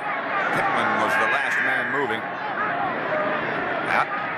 Reverse Carpenter, and he's got some room, or did have, but the ever-present number 54, Randy White. Ray Perkins was right. He said, we don't know whether to run at him. We don't know whether to run away from him. He said, let's try a reverse and see what he does. He was on a stunt there. See, Harvey Martin was coming to the inside. Randy White was stunning to the outside. They even tried to grab him, and he ran right through a hole. You'll see it when we see it again. That's Jim Plack that tries to block him right here. Someone tries to hold him. So it'll be 3rd down and long from the 43. 3rd and 12, in fact. And Gunnar drops back in the spread formation. Brunner has time. He gets it out to Carpenter. Out there with him. Anthony Dickerson, and Anthony hangs in there. And Carpenter comes up throwing the ball at somebody. At Randy White. Tired Randy White tackling. No penalty marker. I think what they do is they'll let a few of those things go in these types of games here. Now, Bruner was trying to go deeper. He was trying to go downfield. He comes out here to Carpenter. Now watch, there's Anthony Dickerson. He has him. He's down. Oh, and see, someone came in. There was Randy White, caught him with his knee in the head, and Rob Carpenter saying, "Don't do that to me." What? That's a bad guy to get mad. Although, how much better can he be? I don't think he gets mad. Here's Jennings. This one's going to hang up there, and they'll let it bounce. And again, Dallas will start way deep in their own territory. They're down it at the 10. So there are only 4 minutes and 40 seconds left to play in the first half. McLaughlin is the man who downs it. Only a 30-yard kick, but it was effective. Still 0-0. Look out, world! Here comes Ford Mustang. Yes, sir, no, sir. Got me on the go, sir. But quitting time's a different situation. I never take dictation. Ford Mustang. One beautiful way to turn high mileage into high excitement. Look out, world! Here comes Ford. Here comes new. Here comes now. Here comes Ford.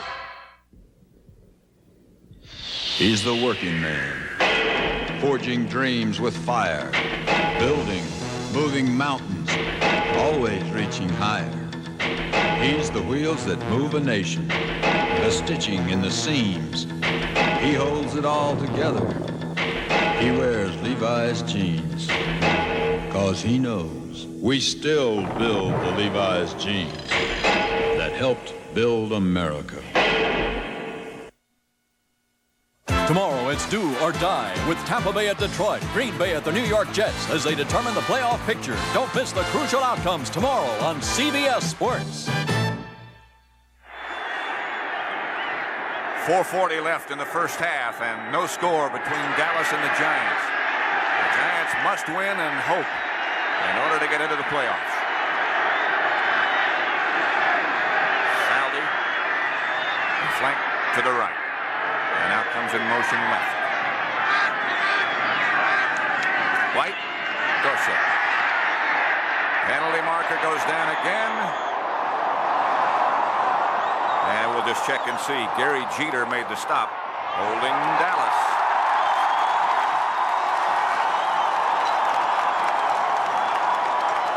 And that umpire, who was right behind the defensive line, throws that flag that fast and in that direction.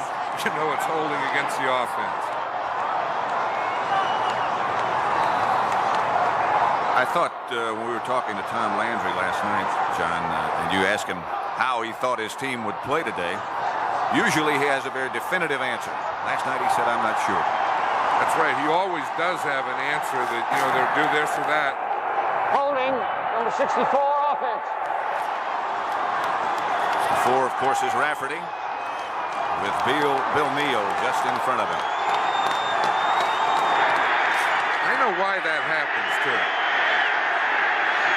Draw play, Springs gets a couple, no more. Brad Van Pelt has sort of been the leader of the Giants. There he is for his long career, 9 in fact. We asked him before the game how he felt about this one. It's hard to put in words.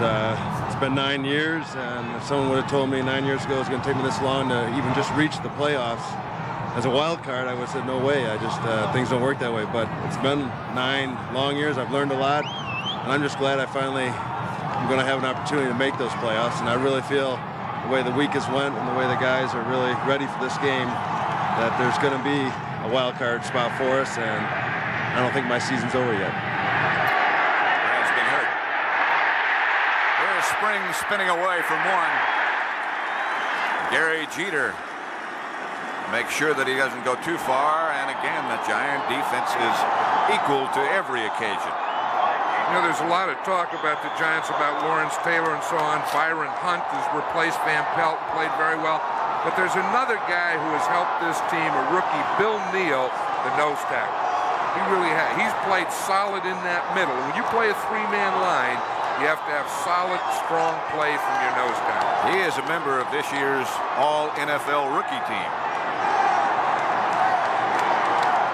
Off that great Pitt team last year, and players from that team are scattered throughout the NFL.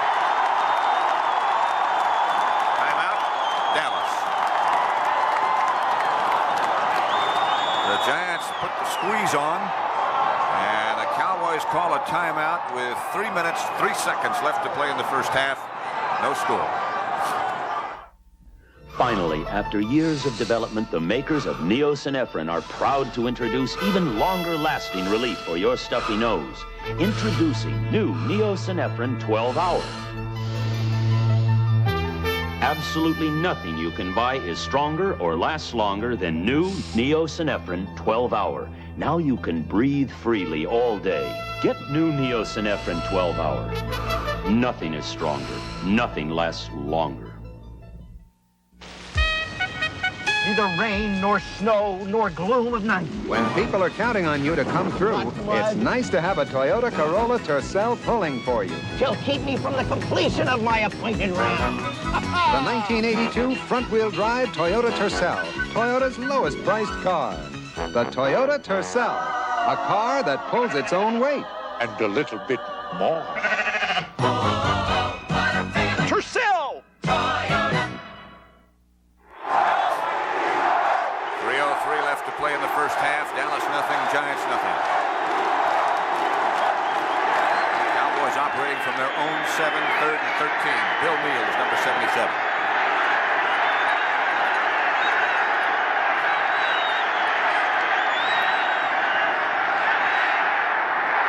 White gets it out of there. Intended for Tony Hill. He had it momentarily. It bounced out of his hands. Mark Haynes was back there with him, and White will again have to punt out of his own end zone. Look at these fans. They're all standing. I'll tell you, they love these Giants. They've waited a long time, these people have, to get a meaningful game, the last one of the season. This is the second time that Tony Hill has dropped a pass. What's that? That's a little high, but it went right through his hands.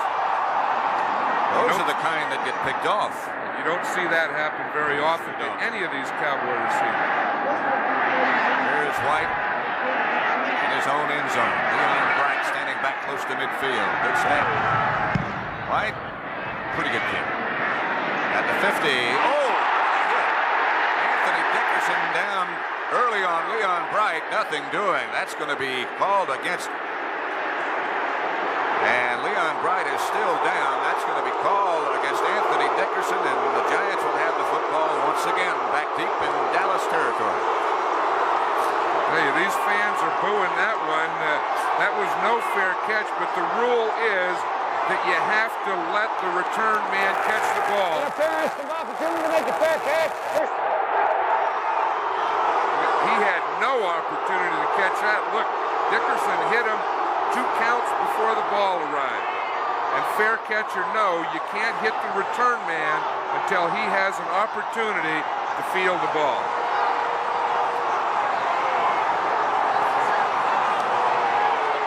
Okay, this is going to be a big penalty, though. Look where the ball ended up. It ended up on the 20-yard line, and the penalty is going to be way up here towards midfield, and it'll be 15 yards, and that'll get the Giants on the 37-yard line starting out. Interference with the opportunity to make a fair catch. Number 51, first down. It'll be a first down, Giants at the Cowboy 37. 2:43 left to play in the first half. The Giants used a timeout earlier, so did Dallas, so they both have 2 left. There's Ray Perkins. And Leon Bright is still down in the field. He really took a shot that he wasn't expecting. We've seen him take a couple of those this year.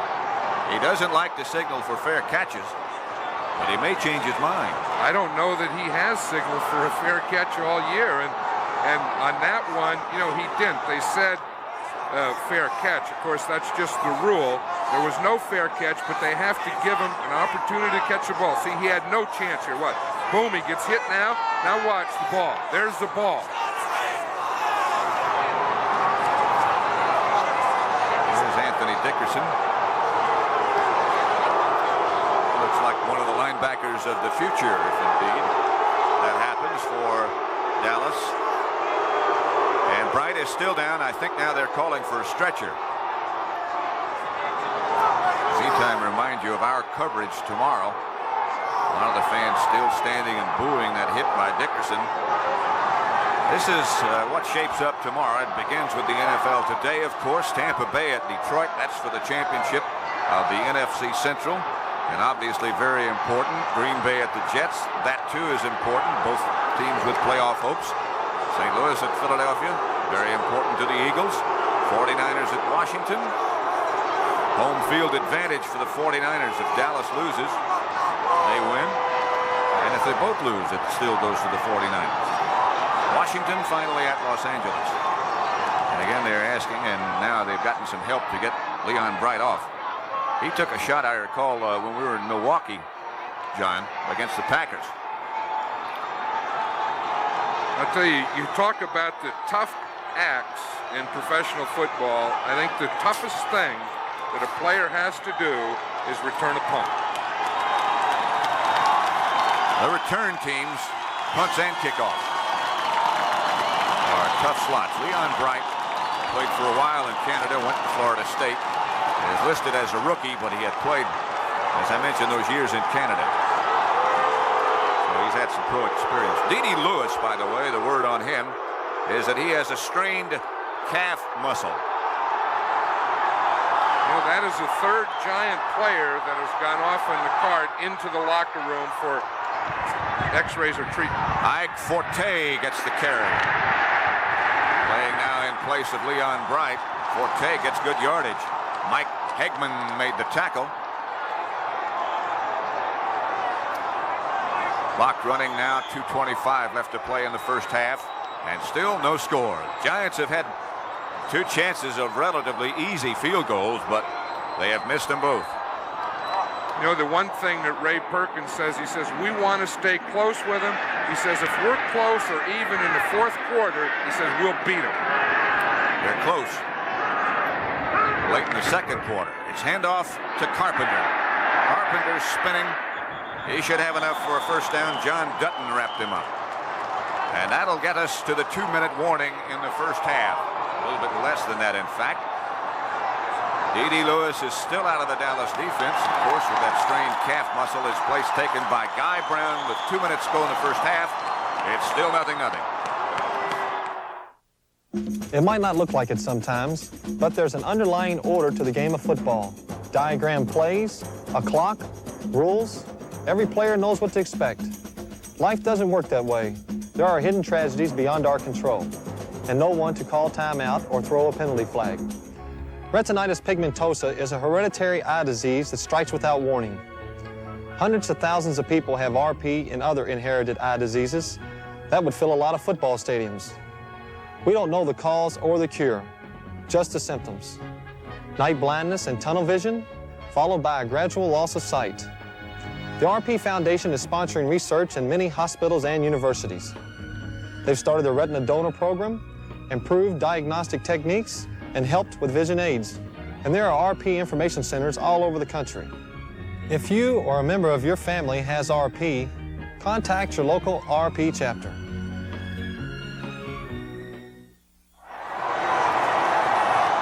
The preceding message was furnished by the National Football League.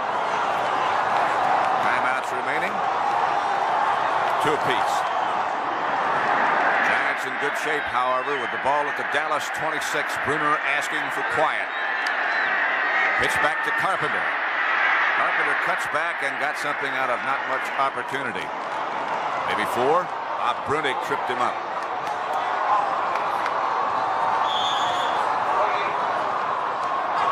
Got 3. Tom Mulledy checks in and will send a message to Bruner. Joe Danello trying to get ready without his warm-up suit this time. 3-yard pickup by Carpenter, 2nd and 7. This is Ike Forte. He gets down to 25. Fumble, and Dallas has it. Harvey Martin pops on top of it. I'll tell you, the Giants have had 3 opportunities. They've missed 2 field goals, and they got down here and they have the fumble. And it's amazing that this is the first turnover of the game. Now watch, just as he got hit there by Dennis Thurman again from the outside, the ball popped out, and now Dallas will go the other way with it. Watch here, now We'll see it. Now watch Thurman. He's number 32. Now watch, when he hits there, he gets a little of the leg, and he gets a little of the ball and knocked it right out of his arm. So Dallas will take over at the 22-yard line. First and 10. They have 2 timeouts remaining. 1:21 left first half. Billy Joe Dupree moves out a little bit further, right at the bottom of the picture. White from the shotgun. Almost picked off, intended for Drew Pearson. Brian Kelly got the hand on it, and White's a little upset with himself. Danny White can't believe that. Brian Kelly can't believe that. Had Brian Kelly caught that one, Pat, it was a touchdown. There was no one there. Watch this. He goes back. He's dropping in his zone. Watching White's eyes. Now look in front of him there. You see there's not a blue jersey there. He would have taken that ball all the way into the end zone. He knows it. He does a clap and a somersault and says, oh, shoot. California Lutheran. He's been around a few years.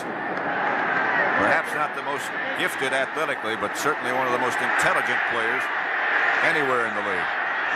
White again will try to throw. Jeter's after him. Pearson had it. It was knocked loose as he was hit by Bill Courier. White a little slow getting up. He should be slow. He was really hit there by Gary Jeter. Now watch Drew Pearson. He's coming in here. It's against the zone. They try and hit the zone, and just as the ball hits, boom, the defender's there. Now watch Jeter. He'll come from the right side of the screen. Again, he's on Pat Donovan, coming from the outside. See there? Then the inside move, and he hits White just as he throws the ball, right around the neck. Bill Courier was the defender who got the hand in there and slapped the ball away and made the hit on Drew Pearson. 3rd down 10. Still from the 22, and White will throw again if he has time. The screen pass is well set. Not enough for the first, however. Dorsett, the ball carrier.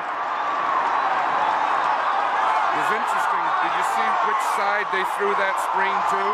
They threw it to Gary Jeter's side. That's usually what a quarterback will do, or any play calling. Throw it to the side where you're getting the pressure. Man down for the Giants, I believe, is Harry Carson, the All-Pro linebacker.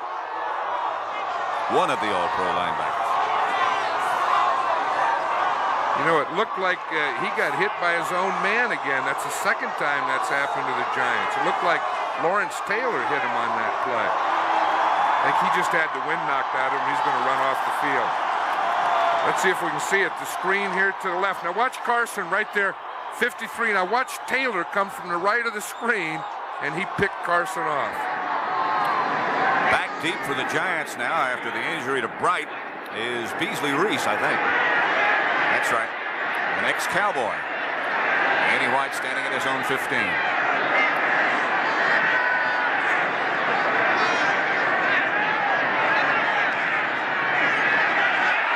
Gonna run it, and he's gonna get the first down.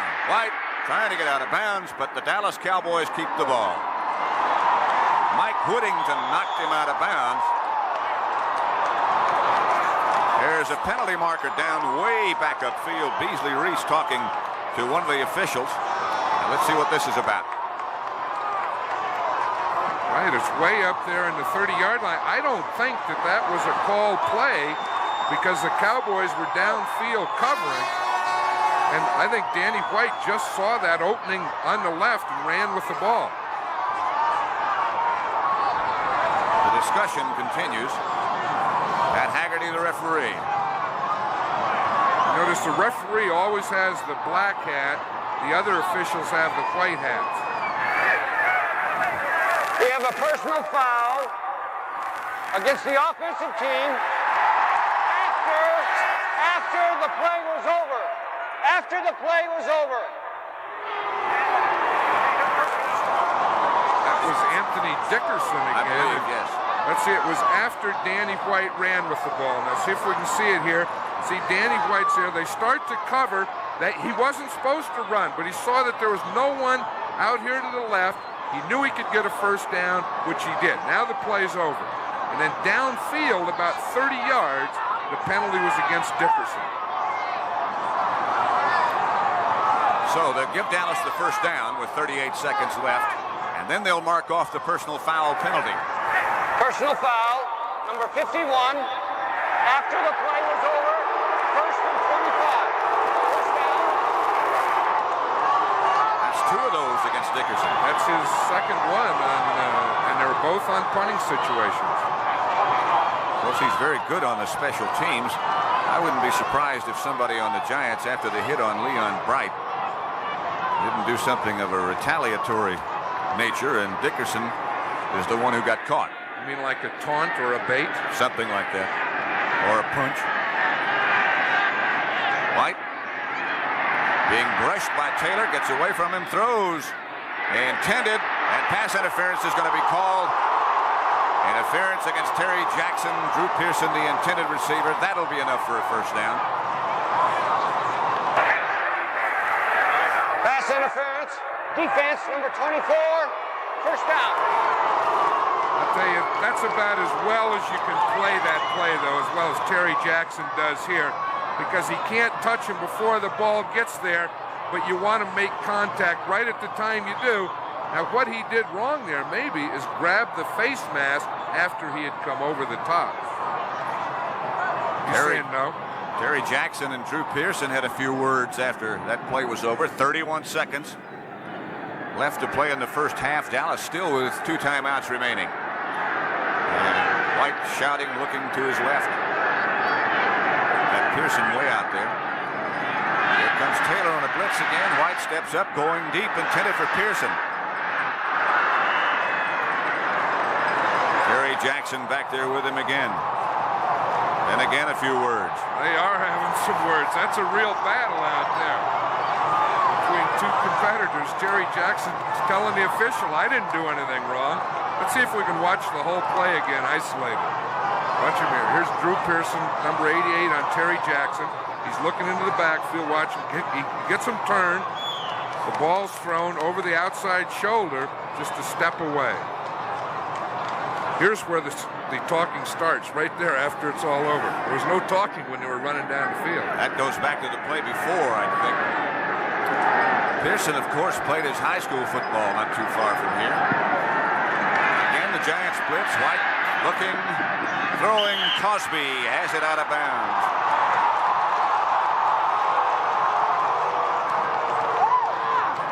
We talk about big targets. That's why the tight ends are so big. You know, Doug Crosby's 6'6", and those guys are sure easy to see when you get a pass rush. This is a perfect pass. Watch, he hits him here, and then 1 foot down, the other foot down, and then the 3rd foot on the line. First down at the Giant 42-yard line. 43 make it. First and 10 Dallas. 18 seconds showing on the scoreboard clock. Still nothing. Rafael Septien's down there warming up. He's getting ready to come in and try one. They have timeouts to spare. Here comes Taylor again on the blitz. White looking, throwing outside springs. Not much, and they keep him in bounds. Haynes makes a good play to do that, and he just can't struggle out of bounds. Now they have to take a timeout.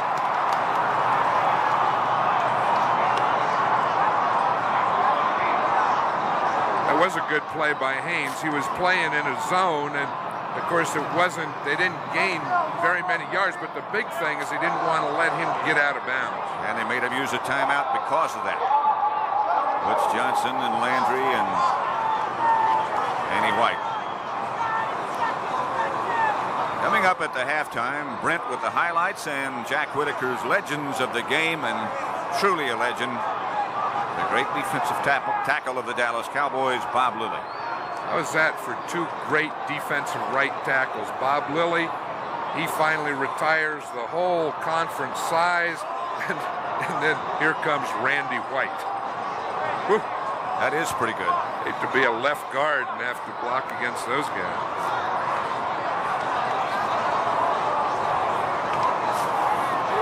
Cowboys have it 2nd and 10. They are operating with the wind. And Septien, I would think, needs probably at least a first down to get within reasonable range. I would say the 30-yard line. I would say that the Cowboys need about 12 to 15 yards to get in Septien's range. 9 seconds left on the scoreboard. No score. starts under center and now backs off. So he's in a spread from the 43. They need to get about to the 30, as John Madden said. That would be 13 yards. Light looking. Throws. He has Tony Hill. He had him and just didn't quite get it there. Carson was back on the coverage along with Jackson, down to 3 seconds. Well, Septien has talked Tom Lander into it. On the play before, we saw him talking to him. He said, if we don't get a first down here, I think with this wind, I can kick it. I think with this wind, he still may need a cannon to get it that far. I think he's dreaming. It'll be from 60 yards out. His longest is 52, but this is a substantial wind. Excuse me, it is cold. Longest this year, 47. Septien with 3 seconds remaining in the first half. Nope.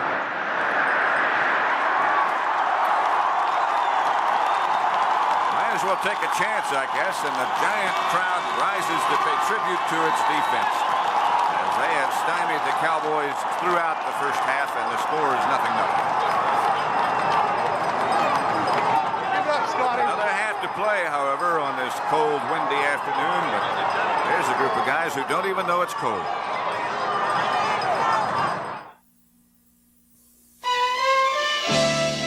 This Bud's for everybody who races the weather to bring in the harvest. This Bud's for all you do. The king of beers is coming through. Yeah, just for you. That distinctively clean, crisp taste that says Budweiser. For all you do. This Bud's for you.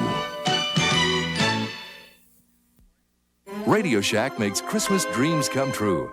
Dad, I'd really like this electronic project kit. Our exclusive Science Fair 150-in-1 electronic project kit is only $29.95. A terrific teaching device to learn to build safe, solderless battery and solar radios, transmitters, computer circuits, electronic sound effects, even LED readouts. Just one of many super educational values. How'd you know I wanted this electronic project kit? Only at Radio Shack, your Christmas electronics store. Angelo's been working overtime on his flips. He needs the deodorant that works overtime. Senator, Joe's been working overtime to get his story. He needs the deodorant that works overtime. Only Old Spice Stick Deodorant gives you both 24-hour protection from odor, plus that famous Old Spice scent. Plunket's been working overtime, learning the new plays. Sure glad my Old Spice Stick works overtime, too. Old Spice Stick, the deodorant that works overtime. Holiday greetings from CBS Sports with a great lineup of events beginning Christmas Day. First, it's the Blue-Gray All-Star Classic, a top showcase for college seniors. Then, it's fast-paced NBA action as the red-hot LA Lakers take aim at the Phoenix Suns. Saturday, it's an exciting college football-basketball doubleheader. First, the Sun Bowl, where the Oklahoma Sooners with the nation's #1 rushing offense meet the tough Houston Cougars. Then it's NCAA basketball, when the Louisville Cardinals take on Ray Meyer's DePaul Blue Demons, 2 top 10 teams in action. Sunday, top off your Christmas cheer with the start of the NFL playoffs, the NFC Wild Card game. Down the field and on the court, a great holiday package of pro and college action. Season's greetings from CBS Sports.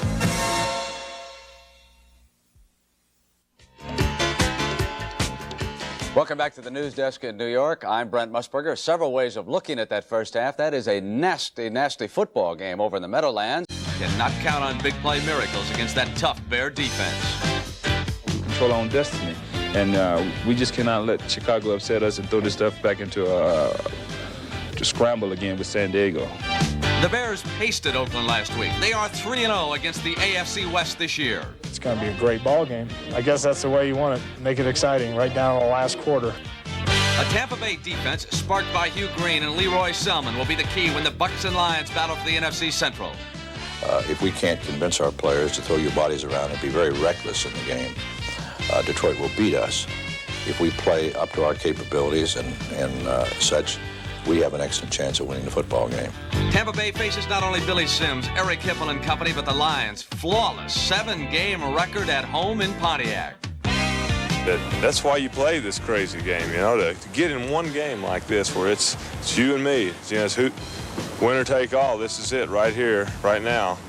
Green Bay's title chances are remote, but the playoffs are within reach. This is a team on a roll. Lynn Dickey threw for 5 TDs last week. We're going to have to play to the best of our ability because it's one of those do-or-die situations for them, too. They have to win to get in the playoffs, and they haven't been there for quite a while. So, like you've heard, it's going to be a knockdown, drag-out type of thing. But the Pack Braves not only the Shea Stadium wind tunnel, but a New York Jets sack exchange gunning for the playoffs. I think we have to just play like the New York Jets and how to play. Put points on the board and play the kind of defense we know how that's got us here. And we'll be a successful team on Sunday. As you can tell, watching the first half, nasty weather in New York today. More of the same now is predicted for tomorrow's showdown between the Jets and the Packers over in Shea Stadium. And again, our coverage here on CBS will start at 12:30 tomorrow with the NFL Today. We'll take a look at all of those key games coming up. We're going to be right back with Jack Whitaker and Bob Lilly as the NFL Today continues on CBS right after these messages from your local stations.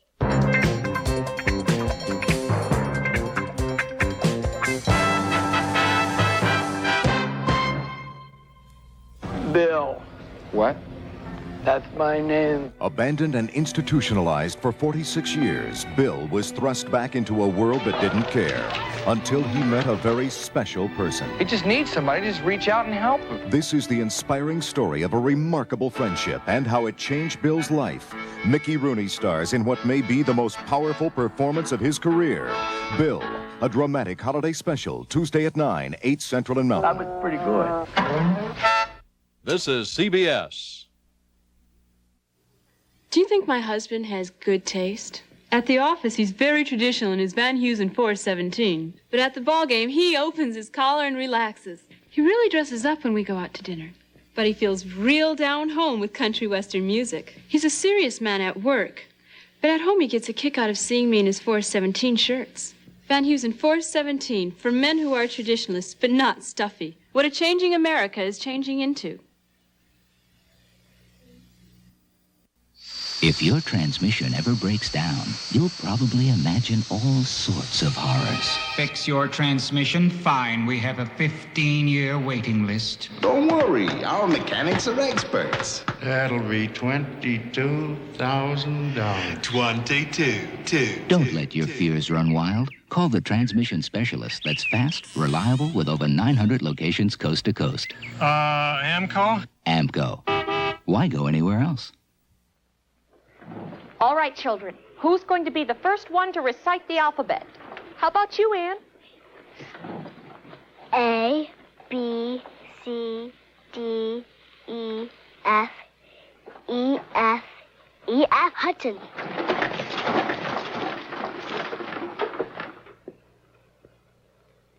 When E.F. Hutton talks, people listen. Secret Agents tonight.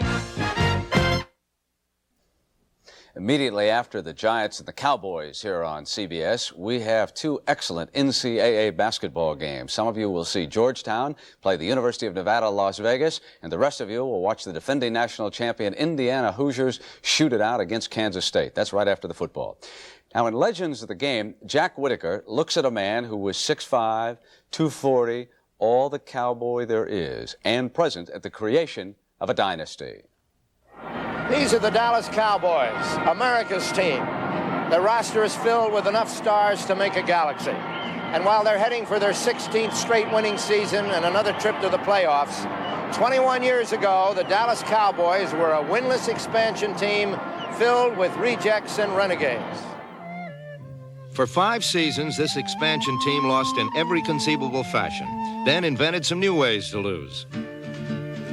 There seemed little hope for redemption, but a young tackle named Bob Lilly remembered the turning point for Tom Landry's Cowboys.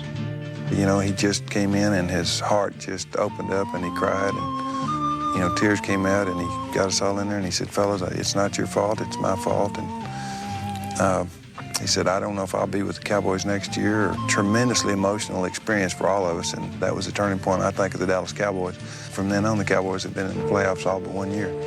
The emergence of the Cowboys as winners also marked the emergence of Bob Lilly as an all-pro tackle. There were more flashy and spectacular players, but none were more consistent. This giant slab of a man fell on opponents like concrete and played with what he called the heart for the game. That's what I call heart, is the desire to get out there and play, whether you're hurt, whether you're well, whether you're sick, whether you feel good, whether you're behind or whether you're ahead, or whether you're playing a good team or a bad team. You know, it's to go out there and perform.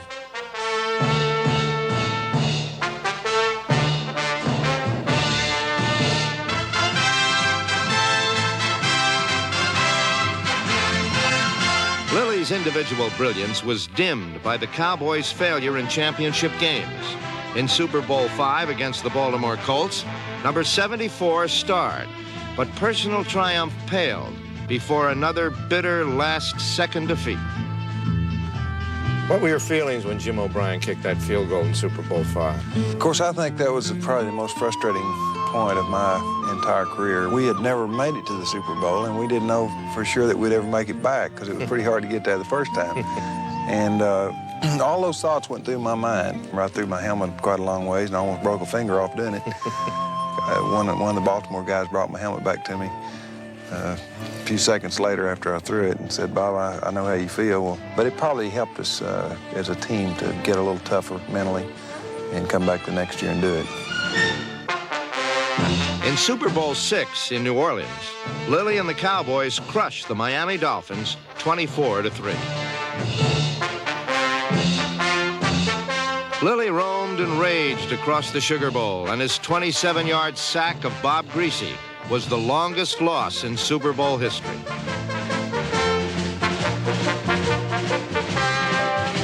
The championship was a historic first for the Cowboys, but firsts were nothing new to Bob Lilly. He was the Cowboys' first draft choice, 7 times All-Pro. He was the first Cowboy inducted into the Hall of Fame in Canton, Ohio, and the first Cowboy enshrined here in Texas Stadium in the Ring of Honor. He is Bob Lilly, Mr. Cowboy. He was something, wasn't he? But you know, the mark of a great organization is the ability to replace a Lilly, as the Cowboys did with a Randy White. Now watch the Giants, because they too are putting it together with the defense. There's George Martin on the sack. Now, the Giants should have scored on their first possession. Johnny Perkins simply dropped a touchdown pass. Rob Carpenter plays with a lot of verve. He's added a great deal to the Giant attack. And again, on their second possession, the Giants should have scored at least a field goal. But for the second time, Joe Danello misfires. Now watch here, back from the end zone, White to punt. I told you it was a nasty game. Anthony Dickerson would prefer to have this entire sequence back because he just barreled on into Leon Bright, knocked him completely out of the game. Giants were going in a third time. Ike Forty will fumble, though, and another scoring opportunity for the New Yorkers goes gurgling down the drain. Now, Irv Cross has been standing by out there on the sidelines, cold like everybody else. Irv, how are the Giants physically now? Will Perkins and Bright be able to come back? Ben, I tell you, it's been a tough first half for the Giants. Let me give you a brief injury report as I have it right now. Leon Bright, as you indicated before, hit by Anthony Dickerson on a punt return, out with fractured ribs. Leon Perry, a possible fractured fibula, and Johnny Perkins out with a sprained left ankle. It's been a tough first half for the Giants, but I was standing by the Giants sideline on the injury to Bright, and there are a lot of angry faces over there, Brent. The second half will be a real humdinger. All right, Irv, thank you very much. And right now, let's go back up to Pat Summerall and John Madden for that second half. Pat? All right, Brent, and I think you could tell possibly that from the way Irv Cross was looking and is dressed, that it might be colder now than when the game started, and could get even colder than that. This, of course, is John Madden again with me. And, John, how about the weather? Well, I'll tell you, it's tough to play out there. You know, it's tough when you throw into the wind, that's obvious, but it's also tough when you throw with the wind. Danny White has only completed 4 passes in the first half for 32 yards, and Tony Dorsett has carried the ball 9 times for a 1.4 average. Now, that's great Giant defense, but when the Cowboys don't get Tony Dorsett running or Danny White passing, they're in trouble. John, Ray Perkins quickly said that if he was close in the fourth quarter, he thought the Giants would win. What do you think? I agree with him. We'll see.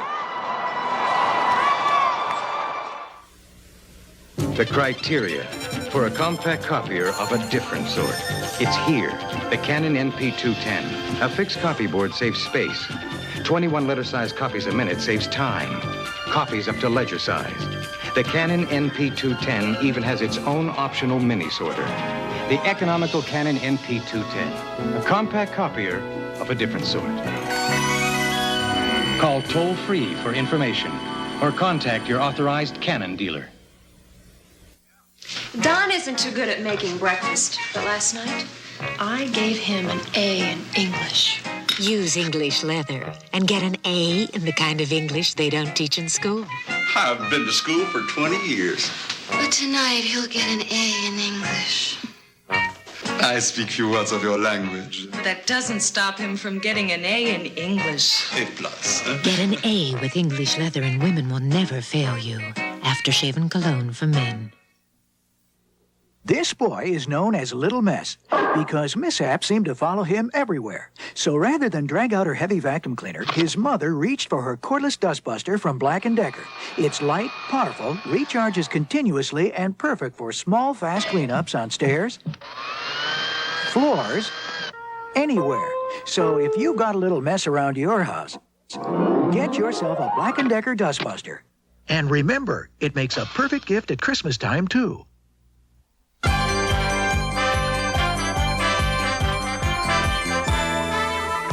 CBS Sports coverage of the National Football League is sponsored by Toyota, who invite you to see all the 1982 Toyota cars and trucks at your local Toyota dealer. Oh, what a feeling to drive a Toyota. Radio Shack, a division of Tandy Corporation. And by Budweiser, for all you do, this Bud's for you.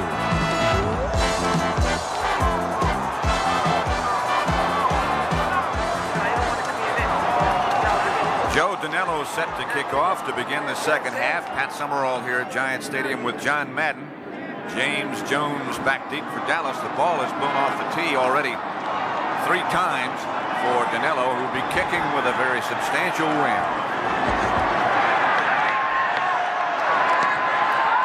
That kick hangs and sails high, and Jones goes way back deep in the end zone. We're down it there. Kenny Newsom came back with him and gave him the signal to stay where he was. Don't bring it out. First half stats.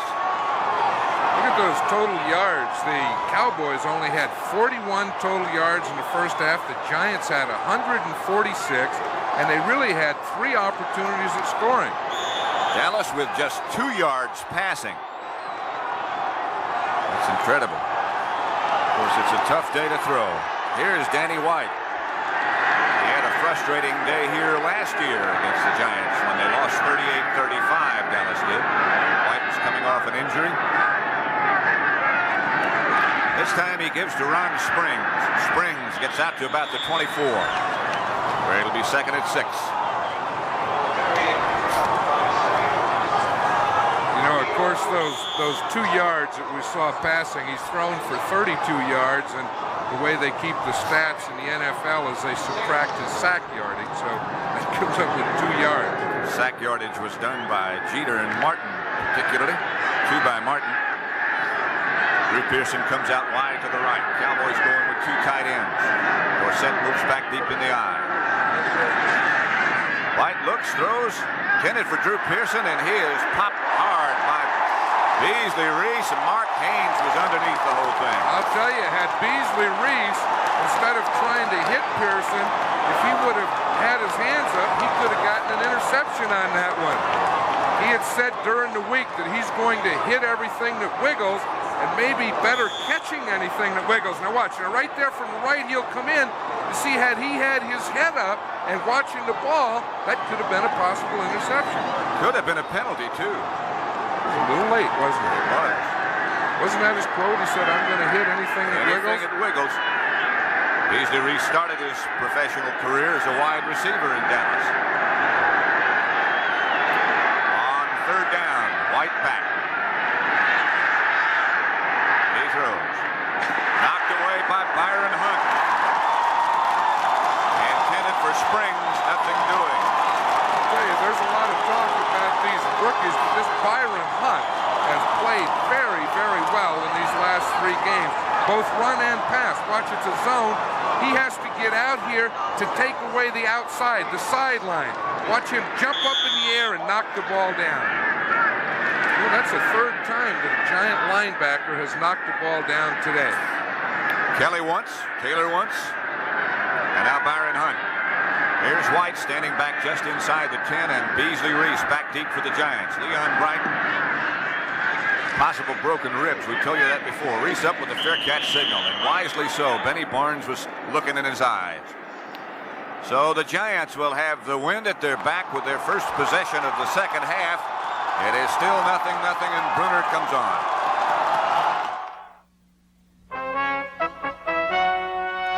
Out of the past into 1,000 tomorrows comes a car made of the right stuff. The 1982 Toyota Celica, aerodynamically conceived to be efficient, not just different.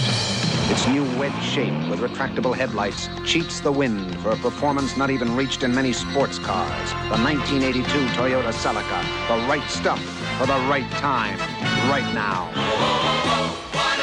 Celica. Radio Shack Spectacular Game Sale. 2-player electronic football on sale for $19.95. Computer controlled to kick, pass, and run. Pocket repeat on sale for $7.95. Play back the colors and sounds. Beat the computer at its own game. Championship football on sale for $14.95. Call the plays for 4 quarters of action and sound. Save from 25 to 33% on 3 exciting handheld games for your kids. Only at Radio Shack, your Christmas electronics store. Saturday, Lee Marvin, Robert Shaw, and Linda Evans find themselves the bait in an anything-goes game of espionage on the Avalanche Express. Saturday. First half possessions by the Giants. So they missed 2 field goals.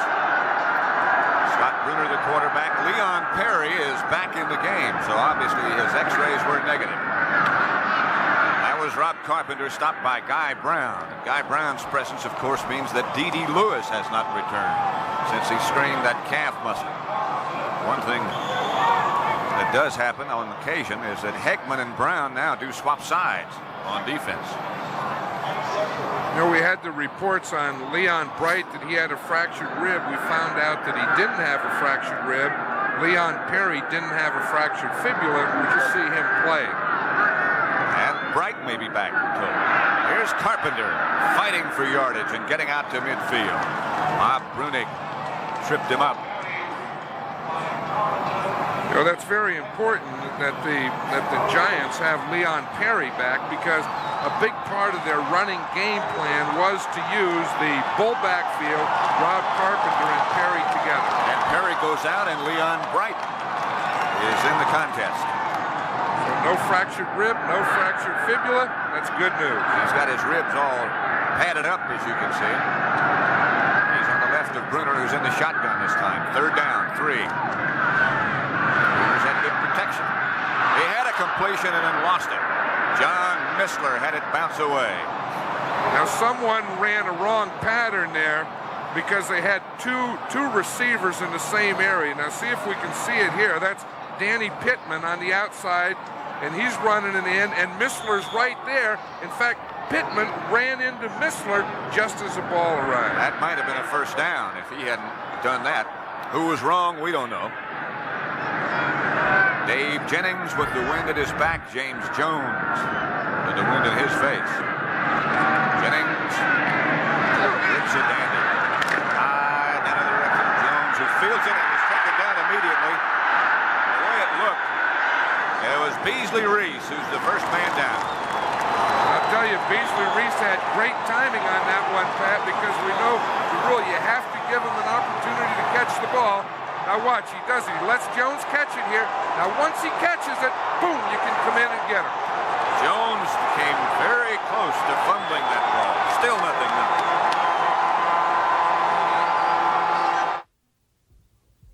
Holiday greetings from Budweiser.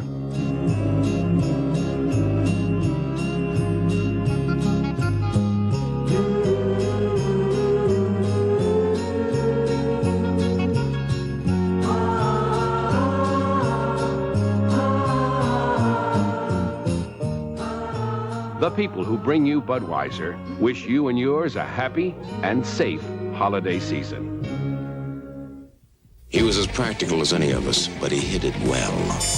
Behind a certain flair and style of living, even the car he drove, a 1982 Cutlass Supreme. An Oldsmobile Cutlass Supreme. To the casual observer, it was the epitome of style, offering no visible clue as to how practical the man who owned it really was. You see, he knew. Even today, there's still room to do it with style.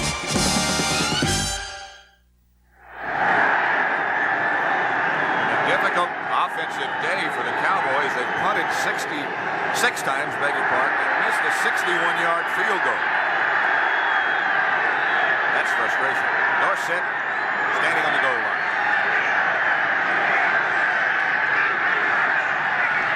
Springs breaks out for a moment, gets outside the 15 to about the 16 before Harry Carson and again Beasley Reese bring him to the turf. Artificial. Well, last week against the Eagles, Tom Landry didn't call Ron Springs' number in the first half, and he hasn't done it this game much either, and now he's doing it here in the second half. As Springs goes out, Newsom comes in. That's your nose tackle here. Neil, you see he gets a double team. He's on the center. The guard comes and helps. He gets turned around. By the time he figures out where the ball is, Ron Springs will run right by him.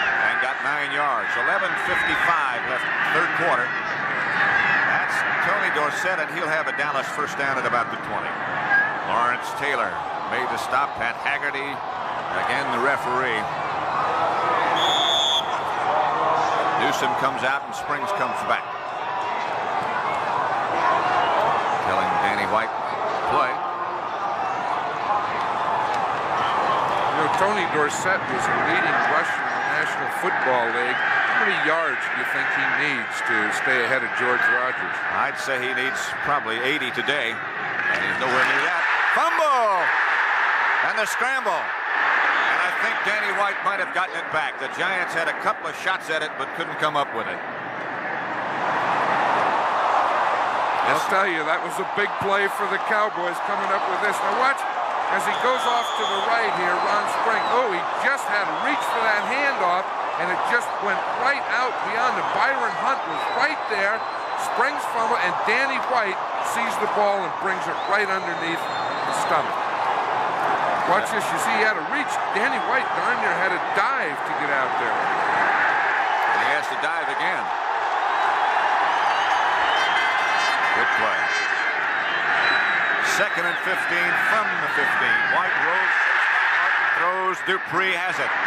Billy Joe will have a first down. White was lucky to get rid of it. Mark Haynes, the defender.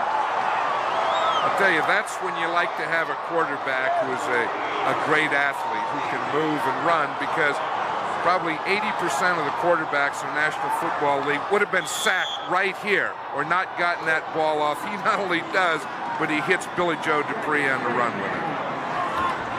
Cowboys pick up the first out to the 32. Billy Joe Dupree hasn't been one of his vintage years, but it's been a steady year. Doug Cosby and Dupree now, two tight ends, operate for Dallas. Hand off Dorsett. They have stymied him all day long, this time again led by number 57, Byron Hunt. And I'm sure the Cowboys' game plan is they were just going to work that right side, and it really hasn't worked all day. That is up to date. That's Dorsett's lead over the New Orleans rookie George Rogers. 62 yards now. He had 40 going in, so he has that much. Well, that doesn't add up, does it? And of course, George Rogers plays against the San Francisco 49ers tomorrow. Pearson and Hill, Drew and Tony out to the right. Here's Dorsett trying to get around the corner. And again, Brian Kelly and the Giant defense converge very quickly. I know one thing, against the three-man line with four linebackers, the toughest thing to do is to sweep. And when you have four linebackers who just play up and down that line of scrimmage, you're not going to get outside. So Terry Jackson limping just a little bit as he came back to the Giant defensive huddle. Bill Tabor and Mike Dennis now come in. Carson and Kelly go out. Here comes Dorsett out. James Jones has replaced him. And probably see the shotgun quickly. Jones and Springs back with Danny White. Going deep for Butch Johnson is Danny White. Looked as if he didn't expect it. Mike Dennis back there with him. I'll tell you, the Giants use on the passing downs, they use 5 defensive backs, and that's why Mike Dennis was in there, and he really had good coverage that time on Butch Johnson.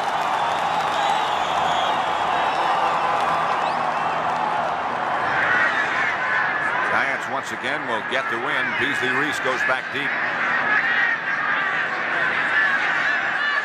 White's had a busy day. This will be punt number 7 for him. They're coming. That one is going to be tough to handle. Almost lost it. Almost lost it.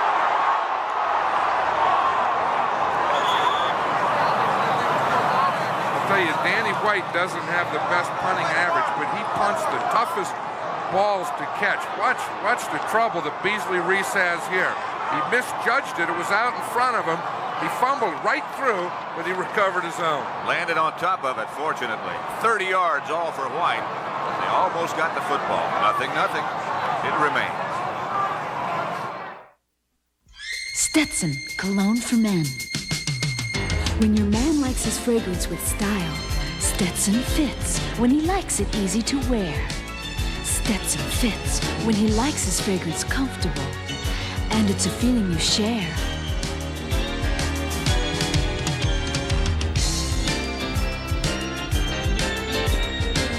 Stetson fits. Stetson cologne for men. Can you remember the gift you got last year? A lot of people can't. But here's one gift you'll remember for years. The Minolta XGM. It's an automatic 35mm SLR that's built to defy comparison. Designed with a unique combination of features, optional motor drive, and access to over 45 Minolta lenses. So if you're looking for a gift in a class by itself, give the camera in a class by itself. The Minolta XGM. Saturday on Walt Disney. 2 children with unworldly powers running from evil men. Close in on them. In their daring escape to Witch Mountain, Saturday. When the Giants have had the football today, they've had a good chance to come out of the blocks from good field position. They haven't been able to capitalize yet. Scott Bruner, the quarterback, Leon Perry with Carpenter in the backfield. It's Perry and Leon, who we thought at one point today might have had a broken bone in his leg. Doesn't run like it, does he? Guy Brown made the stop. Look at those fans. They must put on every bit of clothing that they own to come out here and sit in the stadium. The event you joined us late. It was 23 degrees with a 20-mile-an-hour wind when the game started. And if anything, it's gotten colder. Perry picked up 7. On second down, it'll be Carpenter. Carpenter will have a Giant first. He's knocked backwards. Just depends on where they mark it. Mike Downs came up and hit him along with Bob Brunig. That'll be close to a first. You know, one person that has to be doing a good job is the Giant right tackle, Gordon King. Ray Perkins says we want to run to the right, but that's a too tall Jones, and Gordon King has been doing a good job of blocking him over there today. He really has. Too tall has batted down one pass. Gordon has certainly held his own. They shift around on defense. Martin way back off the line. Bruner throws. Young has the catch in the first down. He's been able to hold on today. Charlie Waters made the stop. That's a formation that's caused a previous problem. You can still cheer them. You know, I was talking about the tough thing thrown about to the right is too tall Jones. Now watch the right-hand side here. You see, he takes him on. Gordon King takes too tall on right on the line of scrimmage. He doesn't let him get off the line of scrimmage so Bruner can step and throw the ball. Watch it here. Now what? He'll take him on short. The right tackle, 72. Boom! Right now on the line of scrimmage. Keep him on that line of scrimmage. Boom! The ball's gone. And keep after him like that, and he can't get his arms up. Carpenter, flea flicker coming. Knocked straight up in the air and caught by Perry. How about that completion? Mike Hegman batted the ball up in the air, but it still was complete. Watch this. Looks like one of those plays that you draw up someplace. Look, it's a handoff to Carpenter. Flip it back to Bruner. Here comes the Hegman. Tips the ball. Comes right down to Perry. Bob Brunig made the stop. First down, Giants at the Dallas 23. They're back in field goal range again. Carpenter over the right side. Landry on the sideline pacing around. That's Ernie Stottner waving his arms. 2nd and 7 at the 20. I think it's important for the Giants now, of course, that they just stay solid here. You know, we know that they get down there the first time and they missed a field goal. They get down there the second time and they missed a field goal. They got down there the third time and they had a turnover. So I'm sure they're thinking stay solid, no turnover. 2nd and 7 at the 20. Ernest Gray, John Missler, both to the left, and now Gray swings in motion. Leonard and throw. Looking. Touchdown.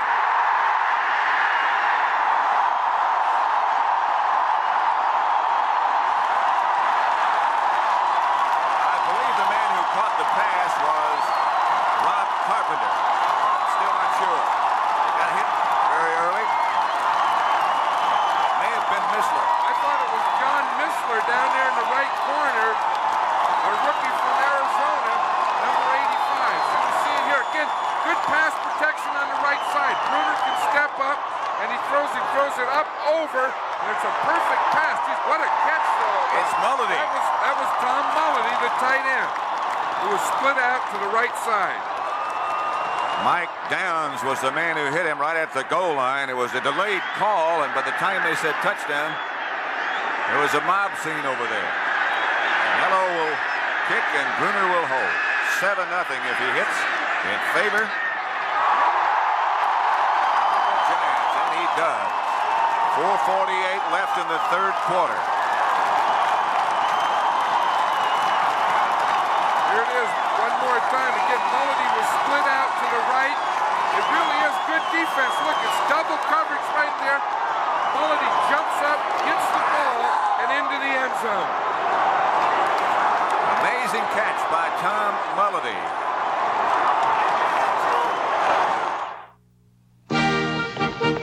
Toyota asked to compare their new long bed sport truck to our Jaguar XJ6.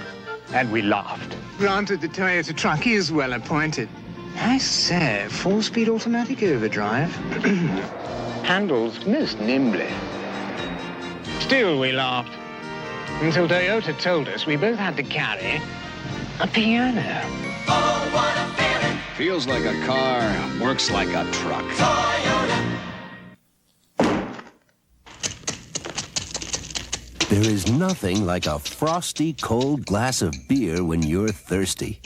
But what about those times when you have a thirst for more than one beer?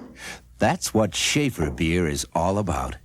Schaefer, smooth and satisfying, beer after beer. Schaefer is the one beer to have. One beer to have. When you're having more than one.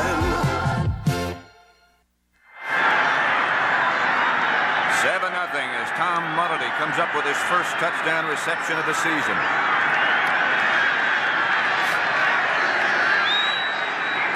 James Jones standing back deep for Dallas, and Danilo will kick off. That drive by the Giants, 6 plays, 62 yards.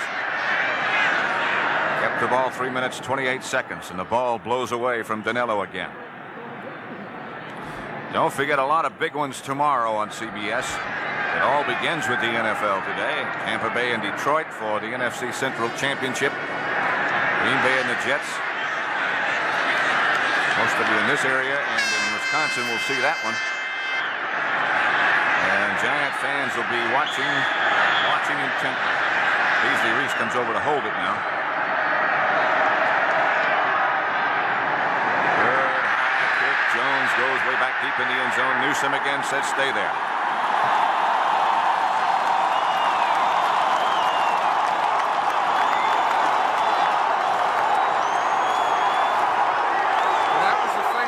Perkins was talking about, Pat. He says, you know, in the first half, we've never been a team to get off to a fast start, but if we can stay close or even, we can get them in the second half, and if we're close or even in the fourth quarter, he said, we will win. Okay, right? 4:41 left to play, third quarter. Just Perkins obviously knew what he was speaking of. See what happens to the Cowboys now. They're still using Tony Dorsett. Now they move him over to the left.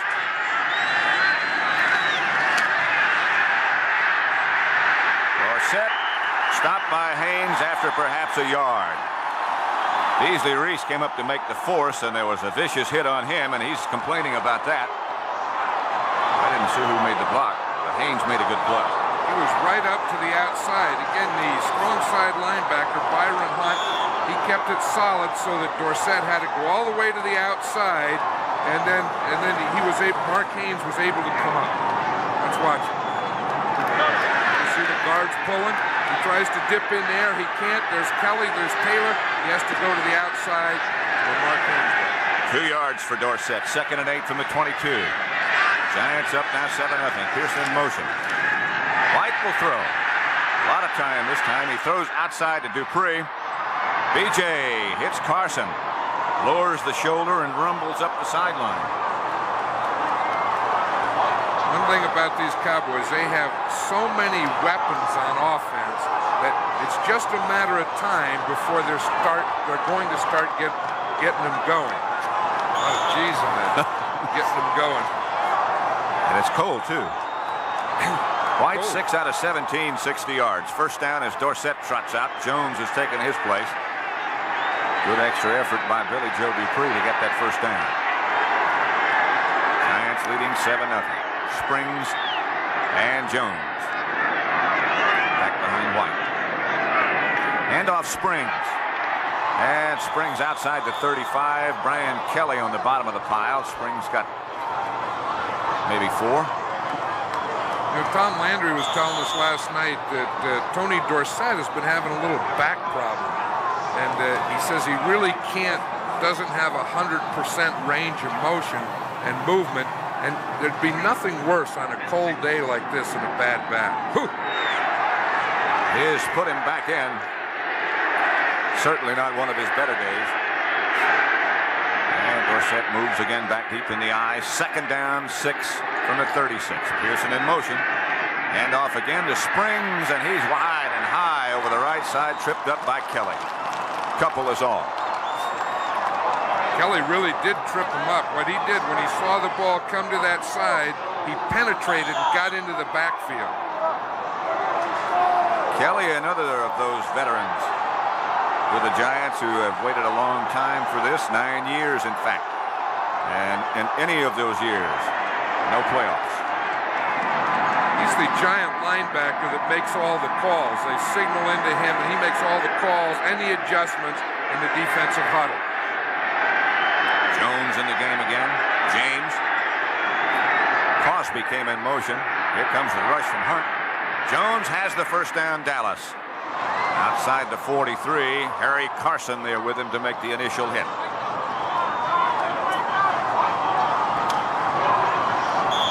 Again here, he has good pass protection so he can step up. He finds Jones right in there. It was a middle of a zone, and then the zone converges on him, but he has the first down. Dallas out to the 43. The Giants leading 7-0. A minute 50 left, third quarter. A must-win situation for the Giants. You see those cowboy pants in the huddle there? They have their numbers on their pants. Here's White. Intended for Cosby. And the wind just blew it away from him. Bill Courier on the defensive position, but incomplete. You know, they've had so much trouble with those blue jerseys that Tex Schramm designed new ones this offseason. And in designing the blue jerseys, he also put numbers on the pants. They're the only team in the NFL that has that, and I think that's a pretty good-looking thing. But look at their record with the blue uniforms. It's the only losing record they have in anything, I think. They're 2-1. 2 wins and a loss in these new blues, but losing overall. Here's White. Draw play, Springs breaks a loose from one tackle, but Bill Courier does manage to hang on. It'll be 3rd down and 8.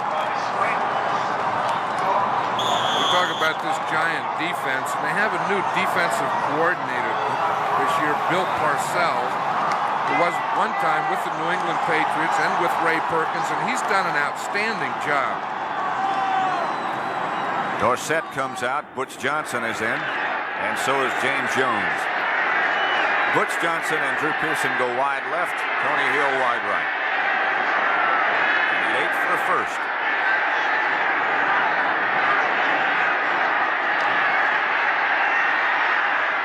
Intended for Tony Hill, who has it. Still on his feet is Tony Hill.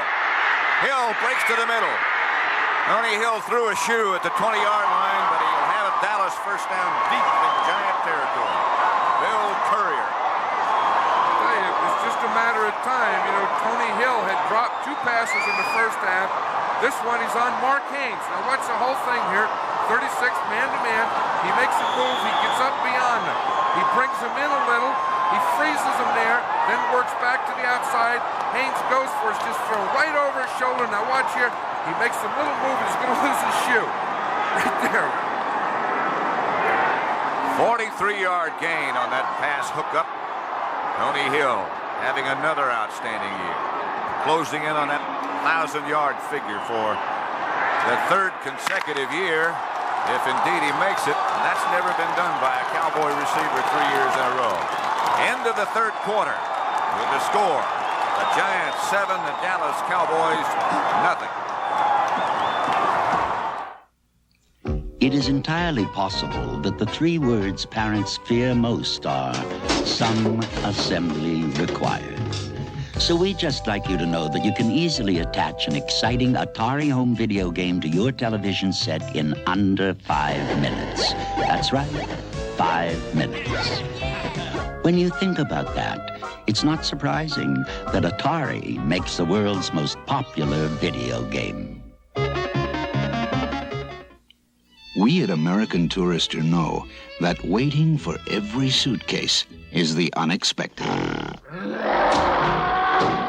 That's why we reinforce our beautiful American Tourister lightweights with a steel frame, rugged rubber wheels, and tough protective corners. To us, at American Tourister, it's not just how good it looks, it's how long it looks good.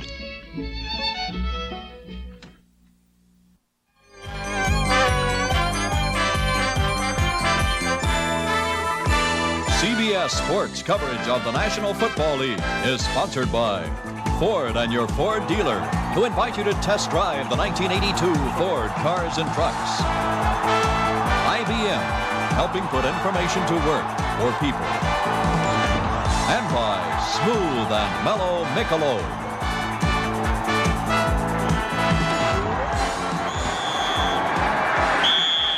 Dallas 1st and 10 from the 11, so they can't make a first down without scoring. 7-0. The Giants leading Dallas. 1st and 10. Danny White has Springs and Dorsett behind him. Long count. Drew Pearson swings behind him. Hand off Dorsett. Dorsett barrels down to about the 7. Harry Carson is on the bottom of that pile and the first man to make contact.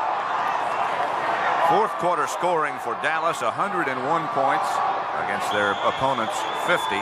5 times this year they've come from behind in the 4th quarter to win it. Twice against the Eagles. That's what we were saying earlier. You know, they have so many weapons. They're wide receivers, tight ends, running backs, kickers. They have everything, you know, going for them, and it's just a matter of time before they'll get to it. And they have the wind in this 4th quarter. James Jones and Dorsett now the runners for Dallas. Dorsett again. Hits down inside the 5 to about the 4. George Martin made the stop. Let's check out the middle and see what made it work. That's usually what does make things work here. Now watch, we'll see number 77. We see Bill Neal there. He has to get underneath that center. He gets underneath Rafferty. Good battle going there. Keep your feet going. He gets double teamed, pushed off, and George Martin comes back in and makes the play. but they got that middle sealed off. They got Neal sealed off, gave a little soft spot inside. 3rd and 3, the ball at the 4-yard line. Dorsett springs now the running back tandem as Salvi swings out in motion. Lawrence Taylor after everybody. Cosby has a touchdown, Dallas. Bill Courier couldn't quite get 6-6. Tom Landry, they scored, but you couldn't tell it by his reaction. No, you can't. But the closer you get to the goal line, the more important the tight end is. But watch what an athlete Danny White is here. Lawrence Taylor is coming, and watch, he's right at his feet. Instead of stepping forward and throw, he had to step backward, but he still found his big tight end, Doug Cosby, there. Watch, we'll see it again. Watch Lawrence Taylor come. He's one of the best blitzers in this league. Watch, he's right at his leg there, and Danny White had to step to the left and throw it out there. Raphael Septien, you just saw tie the score at 7. We'll be back with more of the Dallas Cowboys against the New York Giants, where the score is tied at 7-7 after this word from your local station. New Year's Day, the legendary Bear Bryant and his Alabama Crimson Tide meet the Texas Longhorns in the Cotton Bowl. A Happy New Year on CBS Sports. This is CBS. The people who made Japan's first camera are still doing things first with the only SLR to load itself by itself, the Konica FS1. To get the best beer in the world, you have to speak German. Beck's. Beck's, the #1 imported German beer. Adopt any of the hundreds of free dogs, free cats, pure breeds, puppies, or kittens at North Shore Animal League in Port Washington, Long Island. Open till 10 p.m. every day. After a tough practice, you probably think I use a deodorant soap. No way. I made a break from deodorant soaps a long time ago. A clean break with Ivory. Wow. Ivory's a basic natural soap to give you an honest clean. You see, Ivory doesn't mix up clean with heavy perfumes or deodorant. Ivory's made to do just one thing. Get me as clean as I can be. That's an honest clean. Make a clean break. With Ivory, no soap can get you cleaner than that, no matter how hard you try. Louis Rukeyser's Business Journal, Sunday morning. Tie game at Giant Stadium, 7-7. Raphael Septien will kick off. Danny Pittman back deep for the Giants.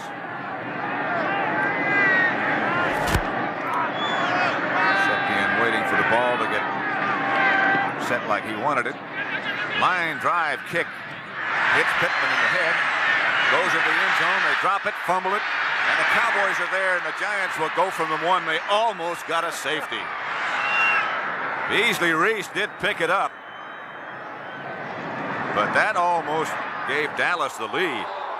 Danny Pittman has something on there in his right hand to wrist, but that ball just took one of those bad hops and bounced up and hit him right in the face. And Beasley Reese got it. It was too late for him to do anything with it. It was like one of those short stops. Remember in the old days, you're down there and you're ready to catch a ball and it hits a rock, boom, hits you in the head. Happened in a World Series one time. Hit Tony Kubek in the throat. 1960, I guess. Rob Carpenter, Leon Perry, the two runners. Standing way deep in the end zone. Carpenter gets to the outside, bounces off one, gets some running room out to the 5. Harvey Martin came across from the opposite side of the field to make the stop. This is a very big series because one thing, the Giants are backed up, and two, they'll have to kick or throw into the wind. So they need a couple of first downs right now.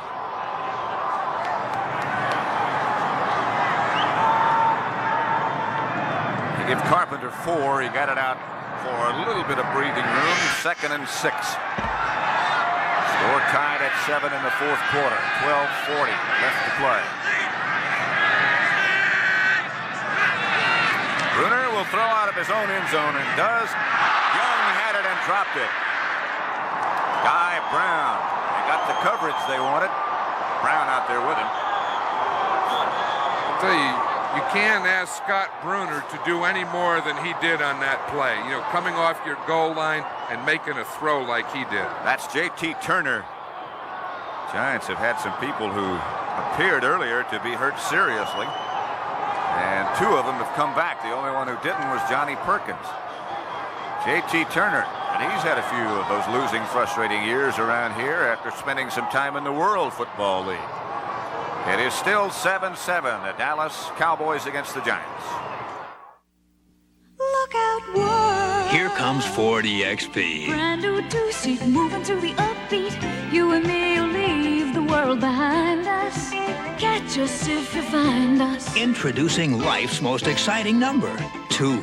As in he and she, you and me, and high mileage 2-seat Ford EXP. Look out, world. Ford EXP for the 2 of you. Just the 2 of you. Here comes new, here comes now, here comes Ford. Michelob brings you the 7-day weekend. Boy meets girl style. Meeting over a Michelob can show that special someone just how special you are. So don't just make a date for the weekend. Set the mood anytime with a smooth and mellow taste of Michelob. I knew she couldn't refuse an invitation like this. Put a little weekend in your week. Yeah. J.T. Turner walking off and replaced by Roy Simmons. There's Simmons coming out of the huddle. 3rd down and 6 from the 5. Leon Bright in the backfield. Bruner standing in his end zone. The wide receivers also involved in this play. Cowboys do not blitz. Bruner firing deep for Missler. Almost had it picked off by Downs. Downs still running. Intercepted. That's as good as a punt, however. Maybe better. That is, you know, the Giants were going to go for it. They had 3rd down, and they wanted to get it out of there on one play, and Missler had him for a step, but Michael Downs makes a great recovery on this. Watch, we'll see Missler here. You see he's there. He really has a step on him, it looks like, and watch Michael Downs. He sees the ball in the air. He goes for it, grabs it with his left hand, brings it in for the interception, and the whistle blew right there. Everson Walls has stolen a lot of the play from Michael Downs, who is also a rookie, who has also had an outstanding year. That is his 7th pass interception of the year. The Cowboys lead the entire league in that category. Here's White. It looked like a missed handoff for a minute. That's not missed as Dupree holds on and is really cracked by Mark Haynes. You know, the one thing that is interesting here, Pat, is early in the game, the Cowboys were going with regular drop-back passes, and they didn't have a lot of success. Now they're starting this type of thing, these waggles, bootlegs, Danny White running a little more, buying a little time, and being able to find his receivers. And again, as you pointed out about White before, it sure is nice to have a good athlete back there who can throw it on the move. James Jones back deep, back behind Springs. On 1st down, the give is to Springs. Springs will nudge it inside to 30. Gary Jeter wrapped him up. The interception leaders, you mentioned Dallas leads the entire NFL. 11 for Walls, 9 for Thurman, and 7 for Downs. All playing either new positions as rookies, or in the case of Thurman, a new position for him. You know, that's an amazing thing. I always thought that it was very tough for a rookie to play defensive back in the National Football League, but the Cowboys have 2 of them, and the 49ers have 3. Pitch back Dorsett.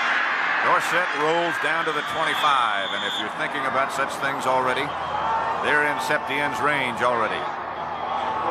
Kelly and Carson, the 2 linebackers in the middle, make the stop for the Giants. That defense, that Giant defense, has been on the field a lot. I'll tell you, and they've done a job. They've done a job against the run and the pass. They've really been solid today. They've done the job all year. 3rd down and 4 from the 25.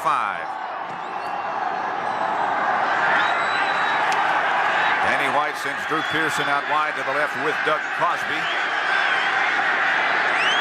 There's Tony Hill wide to the right. Operates from the shotgun and has time. Crosby will have a Dallas 1st down. Out of bounds at about the 17. I'll tell you, once these Cowboys get these combinations going and they're going to their backs, to the different tight ends, to everyone, we'll see Cosby. He'll start inside. We'll see Pearson outside.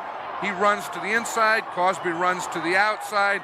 Danny White hits him. Boom, right there. Lawrence Taylor is playing man-to-man on Cosby short. You see, he has him. He takes that out, and boom, he just can't catch up with him. That's a pretty tough job for any linebacker, even as good as Taylor is. First down, Dallas at the 17. Springs fell down, gets up, almost lost the ball. It's a little bit of concern yesterday, particularly because they had some snow and some rain during the week, about whether or not this artificial surface would be very slick, and Springs just fell down on that last play. You know, when the Cowboys warmed up today, they were having a lot of problems slipping. And that one there, they just dodged a bullet there. They're lucky that the Giants didn't recover that fumble. There's Raphael Septien over with his little dwelling. They all have some gimmick to kick into, don't they? I never had a house like that. Here's White looking for Pearson. Jackson almost picked it off. Again, those two have a little engagement. All the talk this year has been about Mark Haynes, but of all the Giant games that we've done, this Terry Jackson has been an outstanding corner. He's made big plays like this, big interceptions every time that we've seen him. Especially in the last half of the year. Did you see Drew Pearson come around there after he just brought that overhand right along on Terry Jackson, who's still talking to the official about it? And Jackson took a swing at him. That was Beasley Reese that was talking to the official about Jackson. Terry has a brother who is a reasonably good cornerback. You know about him. Yeah, I had him at Oakland. 3rd and 12. Again, the shotgun. White again gets away from the rush from Byron Hunt, looking for somebody, throws in the end zone. Going to be a jump ball. No interference flags called. Tony Hill, I believe, was the intended receiver, although Pearson was back there as well. And now it'll be 4th down, Dallas. Septien will come on. That was an incompletion, but that was sure a great move by this man here, Danny White. Any other quarterback, or most of them, would have been sacked right there. Isn't that an amazing statistic? 19 out of 20 this year inside the 40. I'll tell you, he's an amazing guy. He's the leading scorer in the National Football League, and if you ever started a team and you wanted to take one person with you, this guy here, number 1, wouldn't be a bad one. From 37 yards out, Raphael Septien.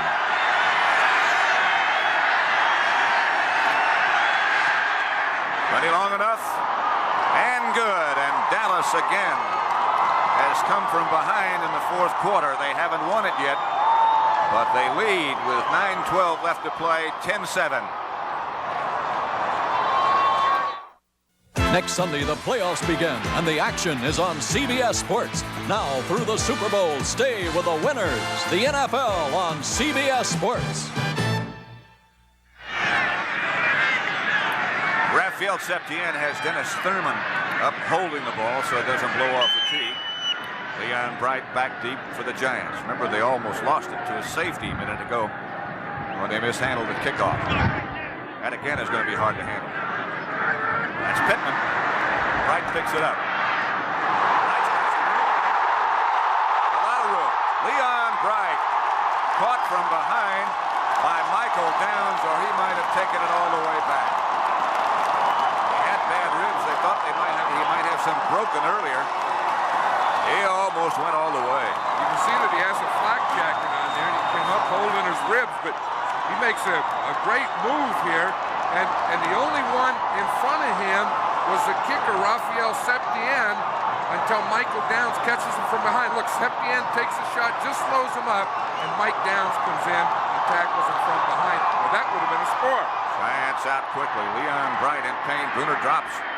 Throws it outside to Rob Carpenter. Dragged down by Mike Hegman. But he got 8 yards. They moved to the Dallas 45. You know, an interesting thing as we see Johnny Bright on the sideline here is the Giants have played the whole season. They go into the last 8 minutes. They've been last in the National Football League in offense. It doesn't make any difference. It's what they do now. J.T. Turner is back in the lineup. Looking across at John Dutton. Brunner gives to Carpenter. Carpenter tripped up at the line of scrimmage. Harvey Martin comes over from the other side, but Hegman made the stop. Hegman did. He came on a blitz that time, you know, and the Cowboys are doing more blitzing. Watch the outside linebacker, Hegman there. He just knifes into the inside, and he catches Rob Carpenter before he can get started. 3rd down, 2 at the 45. Brunner has been the quarterback for the last part of the season for the Giants. His numbers aren't spectacular, but he's done a steady good job. Young is out wide to the right. They give to Carpenter, and he'll have the first down with an extra surge. Ed Jones wrapped him up, but it's a first down. Those Giants fans, go, go, they're saying. You know, again, it was 3rd down, but the Giants were thinking in terms of 2 plays. If they didn't get it, they sure would have gone on 4th down. There's no tight end. They're just going to work the middle in here. See the center blocks to the right. The fullback leads, and Carpenter comes right in behind him. Carpenter carries again. That's his 23rd carry of the day. He had 78 yards. That'll put him close to 80, maybe 81. Dutton and Hegman, the 2 tacklers, and Jones on the bottom of the pile as well. 7:25 left to play. Cowboys leading the Giants 10-7. As you look at Rob Carpenter there in the huddle, he's a lot bigger than you would think with a name like Rob. 230. Now you tend to think he's a smaller guy. Or a wide receiver. Rob would make a nice wide receiver. From the 38. Long count. It's Brunner. Under pressure has Perry. The pressure was from Dutton. He didn't have much time to throw. Hegman was back there with Perry. I think Leon Perry had to turn. He was looking for the ball over his right side and was thrown over his left. Let's see, the ball's coming right at you now. Did you see how he had to turn? He was looking over his right side and the ball was thrown. Oh, here comes the ball. I got it. Look it into your hand. What? Did you drop it, John? Huh? No. I looked it right into my hands. And but I was out of bounds. They got another ball. 3rd down, 7 at the 38. Mistler in motion. Here's Brunner, look out. Brunner goes down in the grasp of Ed Jones, but forced by Dutton. And it'll be 4th down. The Giants will have to punt it way out of field goal range. You watch these guys come off the field. There's Too Tall Jones, and you know, they talk about the Cowboys have clinched it, and they won't. I'll tell you, they're playing awfully, awfully hard out there today. Dave Jennings should be aware of the fact that he's a pretty good passer. Line drive kick will go down near the goal line. And right there, as it spins on its end, is Beasley Reese and Frank Marion to down it.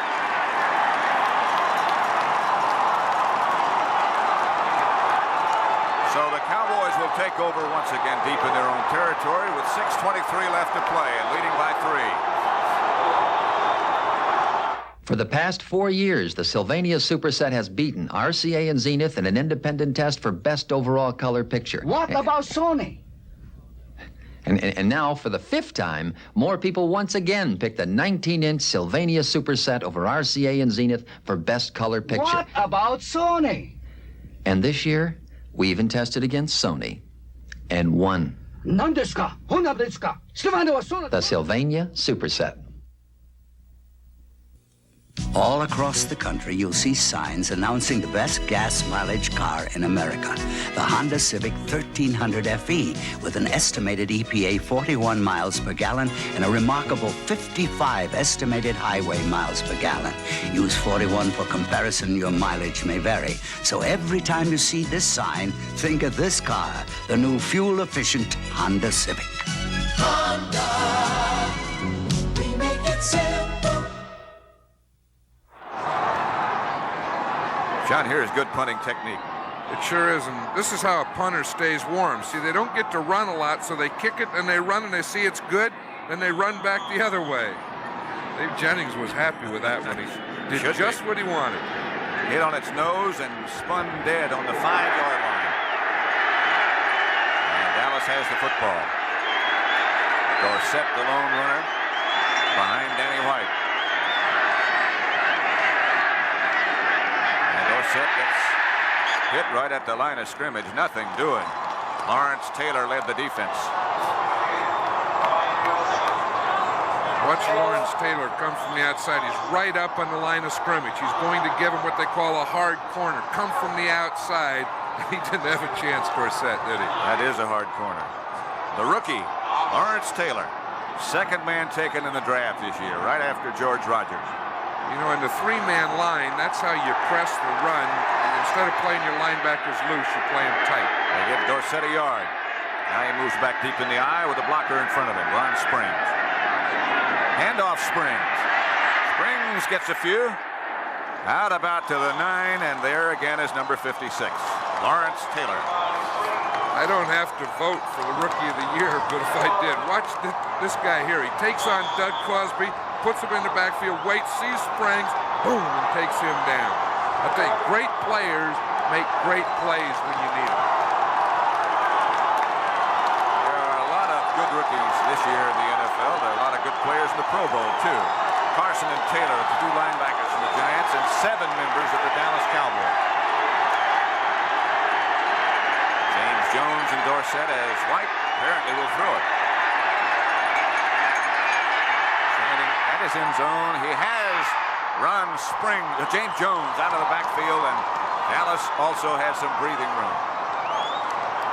Danny White liked that one. You see he's clapping. He said, we know we need a first down here. We can't give him good field position. See, he had a good snap, good pass protection, and he can find Jones right in there underneath the linebackers, and then Lawrence Taylor comes and makes his 3rd tackle in a row. Well, there was a good shot of Danny White catching the ball from the center in the shotgun. We talked about it last week, about him looking through the ball and looking at the defense at the same time. Which is one of the big reasons that the Cowboys are so successful in the shotgun. Dorsett jiggling and juking around out to about the 25. A pickup of maybe 4. Beasley Reese made the tackle.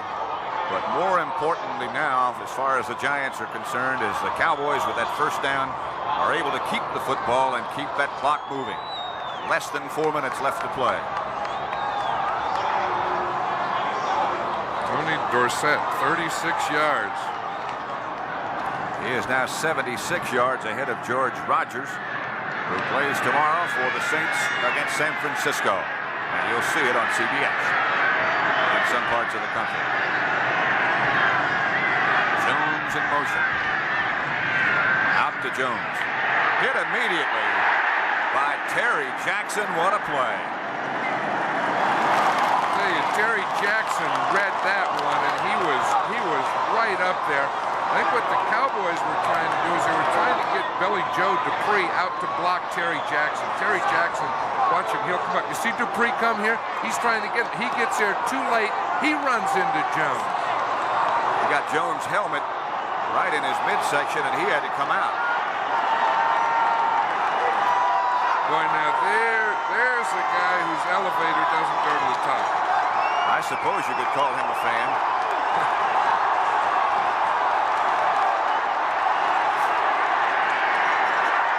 Third down, long yardage. White, a lot of time. Down the middle, Drew Pearson. And that'll dig him out of a deeper hole. Harry Carson made the stop. But Pearson again in the clutch.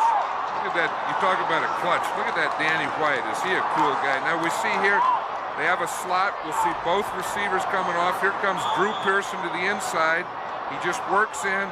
Boom, right there. Those guys take some pounding after they catch that ball, don't they? You just wonder how and why they get up. The Giants have taken a timeout. They'll have 2 left. There are 2 minutes, 14 seconds left to play in this season, perhaps, for the Giants. great gift idea. Give the Olympus OM10, and you'll never worry about what to give again.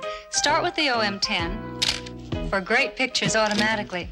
Then give an Olympus flash, an Olympus telephoto lens, an Olympus auto winder. All from the OM system. Over 200 gifts made to fit the OM10. Give the Olympus OM10, and you'll never worry about what to give again. Radio Shack's spectacular Christmas stereo sale. I just got a great buy for my stereo system.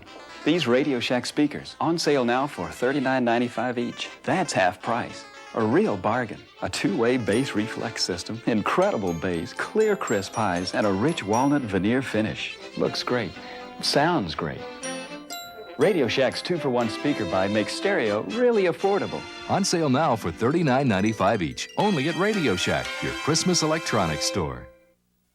Next, Kansas State faces Indiana, and the University of Nevada, Las Vegas meets Georgetown in exciting regional NCAA basketball action. Get into the spirit with CBS Sports next. 2 minutes, 14 seconds left to play. Dallas 10, all 10 coming in the fourth quarter. The Giants 7. Dallas picked up a couple of clutch first downs, one on a catch by Jones, that one on a catch by Pearson. Pitch back to Dorsett, he lost it. Ball is on the ground and the Giants have it. George Martin made the recovery.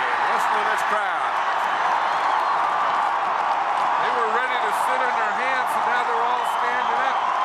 Now watch this play again, Pat. He's coming to the line, it's a pitch, and what happens, he's coming towards the pitch, and it's a tough one to handle. You see right there, oh, it was right in his hands. He bobbled it, went right up his chest, never did get control of it.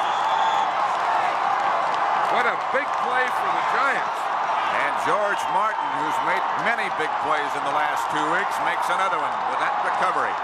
George Martin scored a touchdown last week against the Cardinals. 1st and 10 from the 45-yard line of Dallas. 2:08 left to play. Bruner gives to Perry. Penalty marker goes down. Penalty flag down. And that's going to be against the Giants holding. Oh, what a tough one that is. I'll tell you why it was so tough, because it was late. It was way after the ball carrier had passed him, and he didn't need it. He didn't have to do it.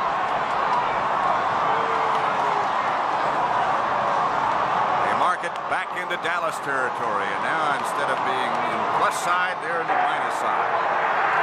Holding, number 73, offense. It was a left tackle, Jeff Weston. Now watch, he'll come from the left of your screen. See him, 73. He's coming here on a trap. He turns, he starts up the field. He's on Bob Bruning, the middle linebacker. He gets him right there. But, you know, I think when he called it, though, it was later than that. Here's Bruner firing for Young, incomplete.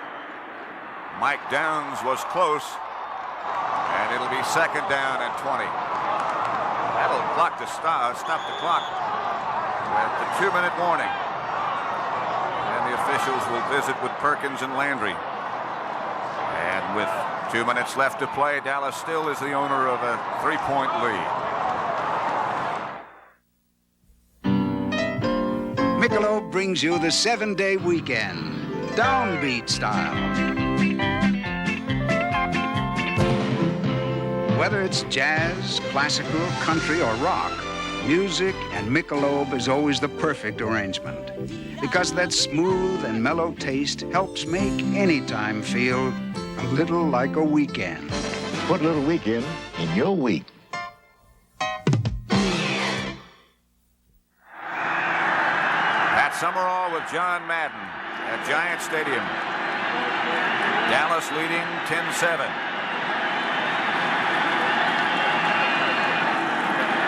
Giants have 2 timeouts remaining. Bruner comes out on 2nd and 20 from the 45-yard line. One thing, of course, with 1 minute 58 seconds and down by 3, they have 3 plays. It's 2nd down, but they'll definitely go on 4th. So they need that 25 yards, but they have 3 plays to get it. Young is split out wide to the right.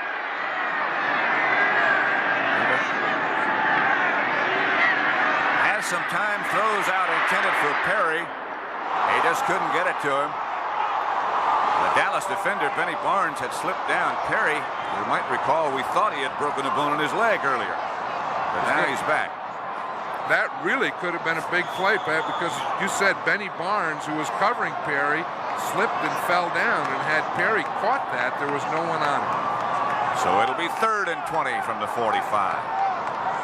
Leon Bright comes into the Giant backfield along with Carpenter. Pittman comes out wide right. Missler and Gray are over to the left. Missler in motion. Bruner from the shotgun. Throws. Pass is caught. Dennis Thurman was the defender. Missler made the catch, but it will still be much shy of a first down, and the Giants have to burn a timeout. I'm sure that they want one now because they only have 1 down left. They're 4th down. They have about 12 yards to go, and they need a first down. They only have 1 more play to get it. Joe Danello's getting ready there, but he's anticipating that they'll get a first down. I think Scott Bruner was smart to take the timeout because you only have 1 play, and you better talk that one over. It'll be 4th and 13 in this situation. The Giants had to win today. The Jets defeat Green Bay tomorrow, or St. Louis beat Philadelphia to have a realistic chance for the playoffs. Talk about pressure on a young second-year quarterback. It's right here on Scott Bruner right now with this 1 play. That was Ray Perkins, very cold-looking Ray Perkins over on the sideline. I think if anyone were on the sideline and they were warm looking, you'd have to check something. Be something wrong, yeah. Except for that guy with no shirt. He was on a different sideline. 4th and 13. Bruner being chased. Bruner throws. He has Missler. Missler fighting to get out of bounds, and he does. And now they're in field goal range. Ron Fellows knocked him out of bounds. You talk about pressure, and you talk about a young quarterback. He did it. He talked to Ray Perkins about the play. They come up with something, but he made it by a little scramble here. Watch. He was rushed by John Dutton. He got by him, found Missler, threw it right where he had to Missler. Look at Ray Perkins' reaction. Watch him. Watch it. We got it. We get it. Yeah. This is what football's all about. Man, 1st and 10 at the 27-yard line of Dallas. Bruner gives to Perry, and Perry barrels down to the 20. They let the clock run. They play for overtime. Don't forget that early in the game, Danello has already missed twice. I'm sure that he has that out of his mind by now. You know, kickers have to be able to do that. They have to be able, whatever happens, they can't worry about it the next time. 2nd down, 3. Carpenter's hit for a loss. And indeed, they are playing for overtime. Mike Hegman made that clutch tackle. That's his 2nd big play by Mike Hegman, doing the same thing. You know, it doesn't look like the Giants are ready for that outside linebacker to blitz. Players looking over to the sideline to find out what defense Ernie Stotner wants on the field now. Well, it's a pass defense. The Giants are really wasting time here, and they just took a timeout. Whew, that wasn't very good. And Perkins just shakes his head. He knows it wasn't very good. On 3rd down, now what do you do? Just sit on it and put it in Danello's lap? I would take a shot in the end zone. You know, there's a place to pass the ball here, and it's in the end zone to that 2nd pylon, you know, where you can throw it. If you catch it, it's a touchdown, and if you don't, it goes out of bounds.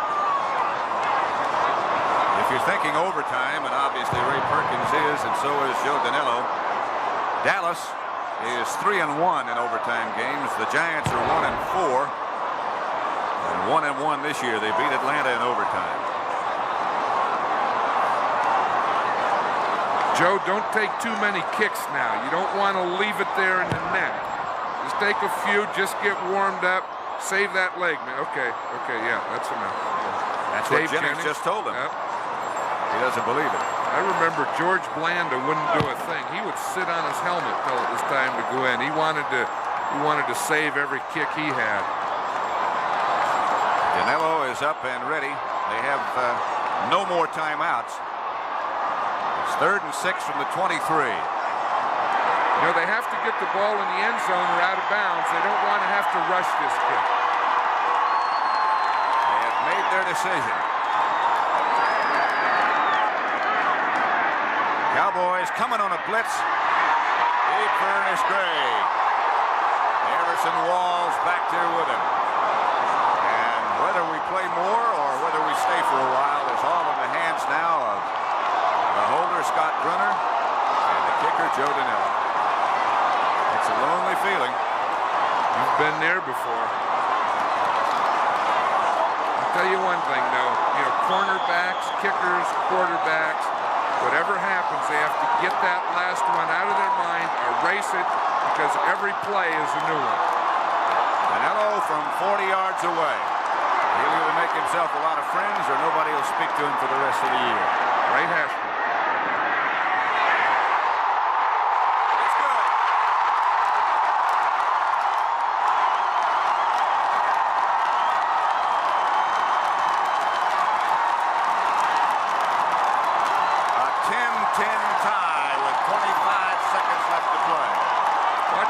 Boom, he gets it up. He has to bring it in a little. Look, he has to bring it in. See how that ball just came in that right upright. Watch Ray Perkins on this one. He kicked with it. Look at that. You can get excited. Joe, you deserve a smile, man. He had missed 2 early in the day, but came back in the clutch. He'll be thinking about tonight, no matter what happens, if I had made one of those first 2, that one would not have been so difficult. He can also be thinking, what if I hadn't made that third one? Yes. Now he has to kick off into the wind. It'll be interesting how they do it. I would anticipate a low line drive type kick. And Dallas, don't forget, has all 3 of their timeouts remaining in regulation time. Landry's probably saying the last thing that I wanted to get into today was an overtime game. As cold as it is, and with him already having the Eastern Championship locked up, Danilo would kick off. Jones moves all the way up to the 15.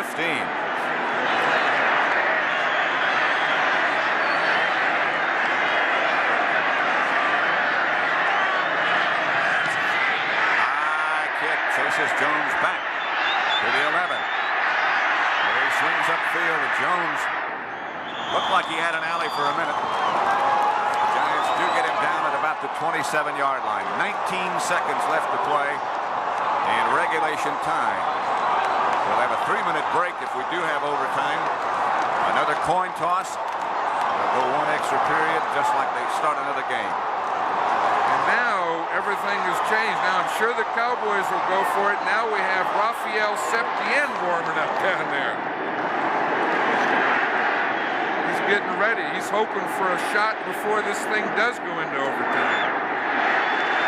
A lot of things have to happen, though, before that comes to be. 19 seconds, the line of scrimmage, the Dallas 27.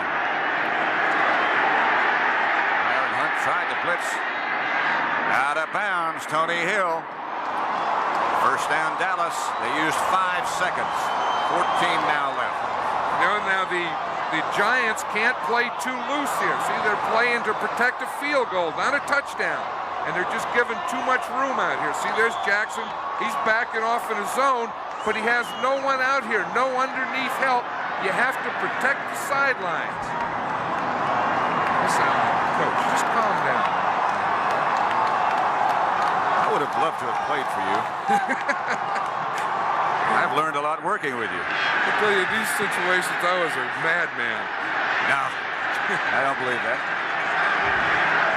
White again. Again, they try to blitz. Out of time. No good.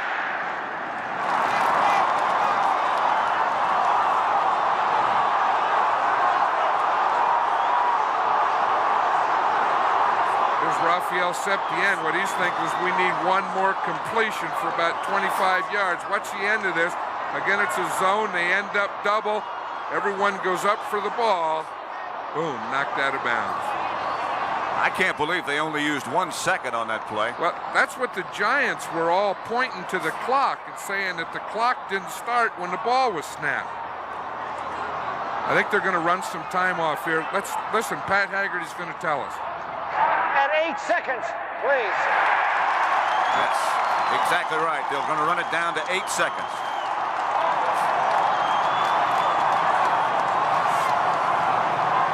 Tony Hill talking to Danny White, saying, I can get some room. Perhaps one play, John, and they need a considerable amount of yardage to get in Septien's range. They need about 25 yards. If they could complete or make a play here 25 yards, they'd have a very good shot at a field goal. They got a lot of timeouts, all of them, in fact. 8 seconds on the clock. White steps away.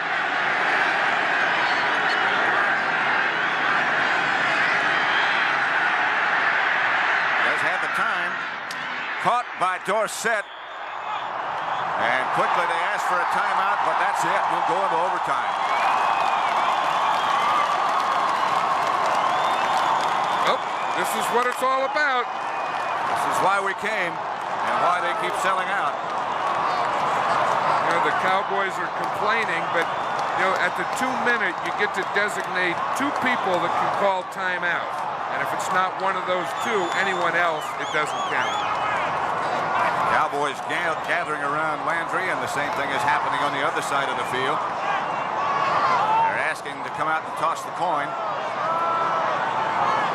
The referees are coming over to the side to see what's going on. I believe it's Ernie Stautner talking to one of the officials right there to find out. I don't know what information he's asking for. This will be an interesting decision, though. You know, if you win the toss, do you kick with the wind in overtime, or do you take the ball? I would think if I were the Cowboys, I'd take the ball. If I were the Giants, I'd kick with the wind and let my defense win the game for me. That's what they did at the beginning of the game. Call a coin in the air, please. Pat Haggerty. Tails, he calls. Tails it is. Now let's see the choice.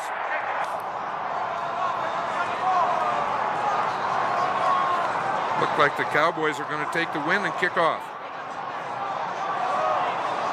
Well, you can see from Randy White's jersey how fast and how hard the wind is blowing. Won the toss and will defend this goal over here. Okay. So that means they'll kick off. That was an interesting decision. The Cowboys won the toss and elected to kick off. Is the Giants 10, Dallas 10, and we're headed into overtime.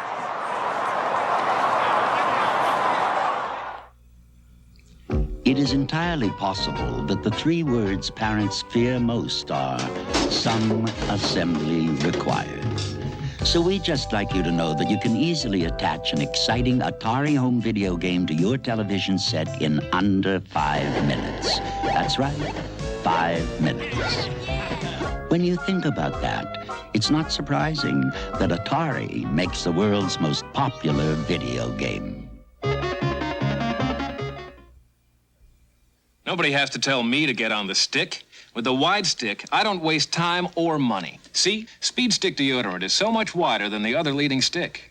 Gives you effective protection in just a few strokes. And if you've been using an aerosol, look, you'd use up 2 3-ounce sprays and start a 3rd before you'd use up 1 2.5-ounce Speed Stick. So get on the stick. Makes sense. The Wide Stick Speed Stick deodorant. By Menon.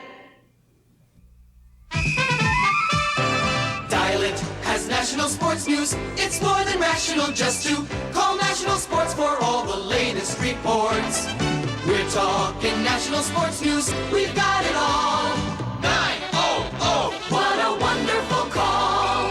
900-976-1313. At 50 cents a call, I keep up on sports. Dial It. We're talking to you. Holiday greetings from CBS Sports with a great lineup of events beginning Christmas Day. First, it's the Blue-Gray All-Star Classic, a top showcase for college seniors. Then, it's fast-paced NBA action as the red-hot LA Lakers take aim at the Phoenix Suns. Saturday, it's an exciting college football-basketball doubleheader. First, the Sun Bowl, where the Oklahoma Sooners with the nation's #1 rushing offense meet the tough Houston Cougars. Then it's NCAA basketball, when the Louisville Cardinals take on Ray Meyer's DePaul Blue Demons, 2 top 10 teams in action. Sunday, top off your Christmas cheer with the start of the NFL playoffs, the NFC Wild Card game. Down the field and on the court, a great holiday package of pro and college action. Season's greetings from CBS Sports.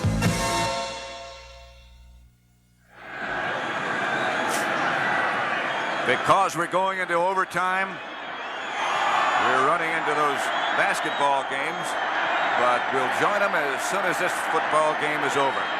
And what a dandy it's been. All these fans down here are waving to you, Pat. I think they remember that one that you kicked against Cleveland when the score was tied 10-10. See, that's right. It was over 50 yards. Didn't Vince Lombardi say to you, there's no way that you can do that after you did it? Exactly right.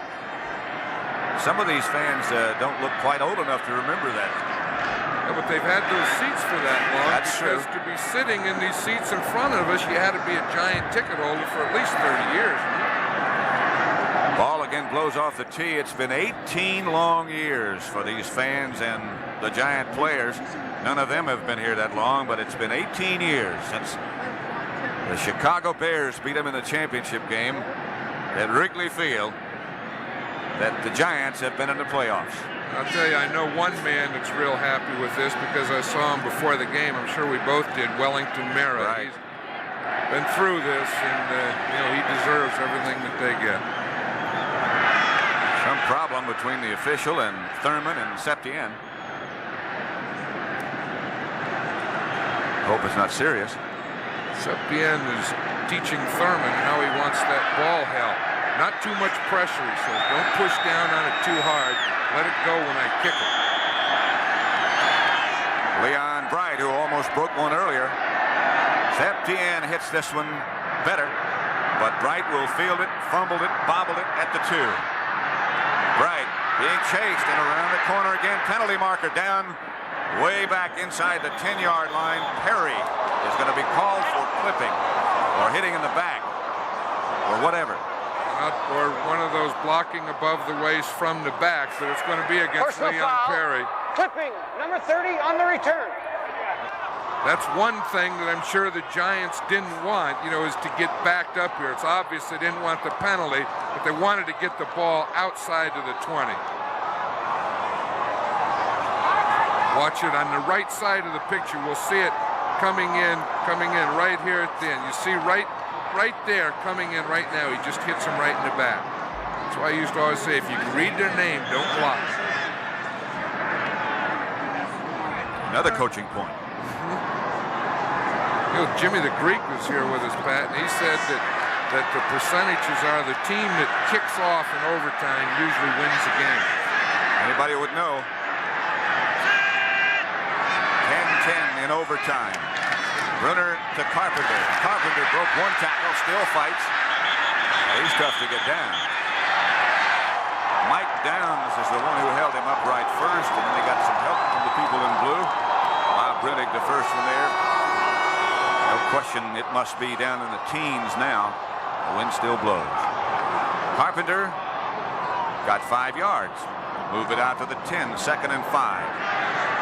They need a first down to get out of the danger zone here. Ernest Gray out wide to the right. Emerson Walls out there with him. Shirt in motion. Brunner will throw. Looks left. Mike Freedy in and out of his hands. Dennis Thurman. I think that's why it was in and out of Freedy's hands, because of Dennis Thurman. All the talk about Everson Walls and the rookies and so on. Dennis Thurman has moved out here, and he's done an outstanding job as a right cornerback of this Cowboy defense. 3 interceptions last week. And he's tough. His nickname's Jack. Cowboy players call him Jack. You know why? Jack Tatum. Brunner will operate from the shotgun throw outside for Ernest Gray and throws low. They'll have to punt it. This is what they didn't want to do. This is why the Cowboys kicked off when they won the toss. That's right, and I'm sure that's what Tom Landry told them. You know, let's kick off, get them backed up, play solid defense, and get the ball in good field position. Now, Dave Jennings, this is what it's all about. James Jones back deep for Dallas, number 23, standing at his 45. Jennings about 5 yards deep in the end zone. Standing on the writing of the word Giants. He's been here a long time as a member of that group.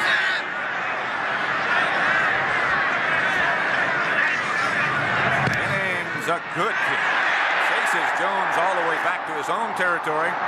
And James Jones, no place to go. Penalty marker goes down. And the Cowboys will have a long way to go. Joe McLaughlin, the first man down to make the stop.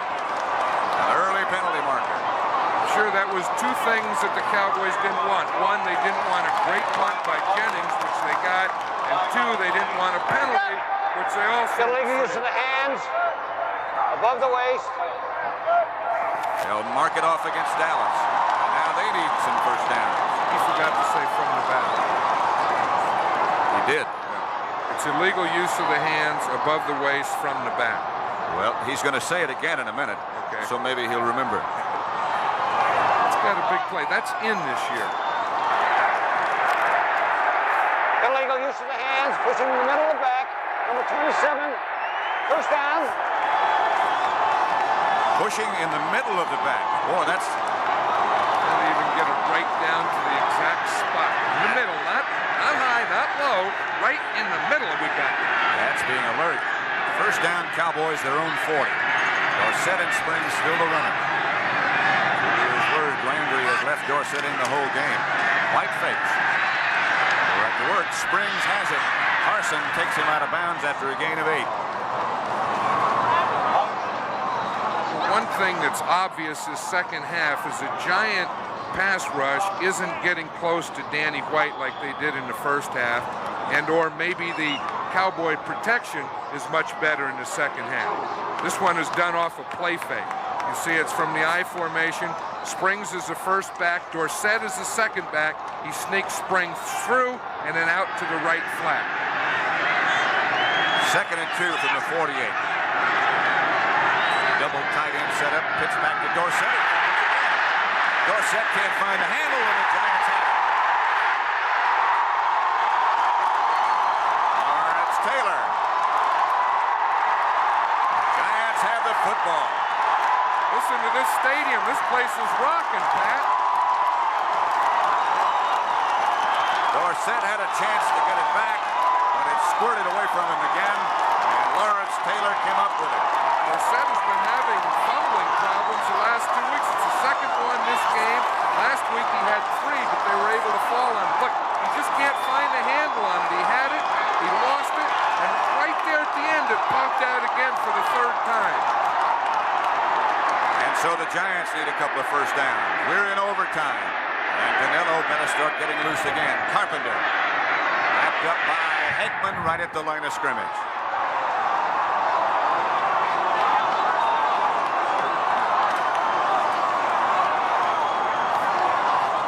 2 turnovers for each team all day. By the way, if we didn't say, and I can't remember really, each team has 2 timeouts in the overtime period. That's right, and of course it is just a 15-minute overtime. It's really not sudden death. This game could possibly end up in a tie. 2nd and 10. Carpenter held for no gain. Bruner still got the football. Nobody knows it. Scott Bruner inside the 20 to the 17. He fooled everybody. I wonder where they came up with that play. That's one that they had to be saving for a long, long time. That's what you call a naked bootleg. Watch this. Both backs will start out to the right. Both backs go to the right.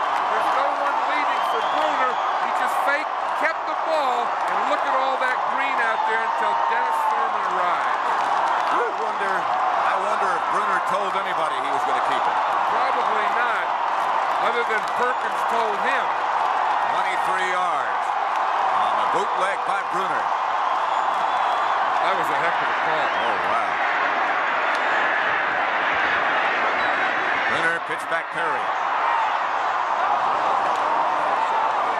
Brown tripped him up. Would you go ahead and take the field goal now? No, I wouldn't. No, not with this much time and in this weather. I wouldn't. I may do it on third down. Now again, when you do it on third down, the only thing that helps is it helps if you fumble the snap or you have a bad snap. If you get the kickoff, you don't get to kick it again if you miss it. But, you know, we said earlier that if the Giants win this game and eventually get into the playoffs, they'll earn it, and they're earning it today. Perry and Carpenter, 3 tight ends, 2 of them on the right side. Handoff Carpenter. He just hurdles over the middle, gets down to about the 16 perhaps. Guy Brown again, the tackler. And here comes Danilo on third down, as we speculated. On third down, I think that's a smart play because, again, if anything goes wrong, you still have fourth down to try it again. 30-second clock has resumed ticking. Let's see, how far out will he be? About 33 yards. 33 yards, exactly. He has hit from 40. This is one of those where, you know, he can't afford to push it like he did on one of them.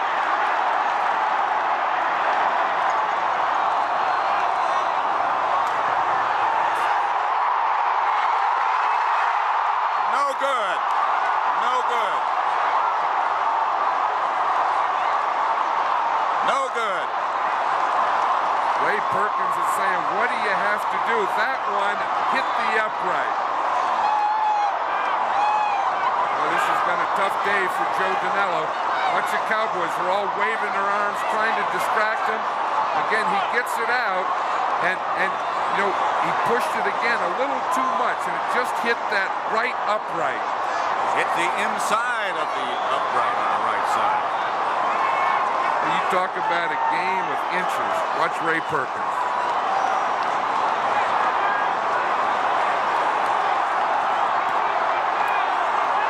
I think you know what he said. First down, Dallas. They give to Dorsett. Dorsett gets a couple. Brian Kelly made the stop. Go back and look at Danilo's field goal again that hits the upright. From the left hash mark, you know, he has to push it out a little, but this one just went too much. Watch it. It hit the inside of the right upright. Probably another inch to the left. Even if it hit the upright, it would have bounced through. Like you said, it's a game of inches. Second down and 8 for Dallas from their own 22. Retz is on. Fumble is on. Scramble is on. I think the Cowboys ended up with it, though. Yes, Cowboys got it. Look at these fans. They're living every one of these plays. That was a safety blitz. I think we'll see Bill Courier coming, number 29. Watch it from the outside of the screen, outside of Taylor, right there. See, he comes, he grabs Danny White first from behind him. As he grabs it, he strips the ball out of his hand. Tony Dorsett made the recovery. Tony Dorsett says, I have to do something well. It's been a long day for me today. At least I can jump on a fumbled ball. He had lost a couple himself. 3rd and 15, Jones and Springs into the game. 10-12 left in overtime. From the shotgun, Danny White. Blitz again. Lawrence Taylor is there.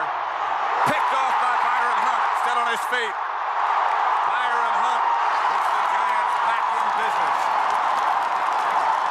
Joe Danilo gets another life. Danny White says, oh no, you talk about what? Watch this, so what caused what?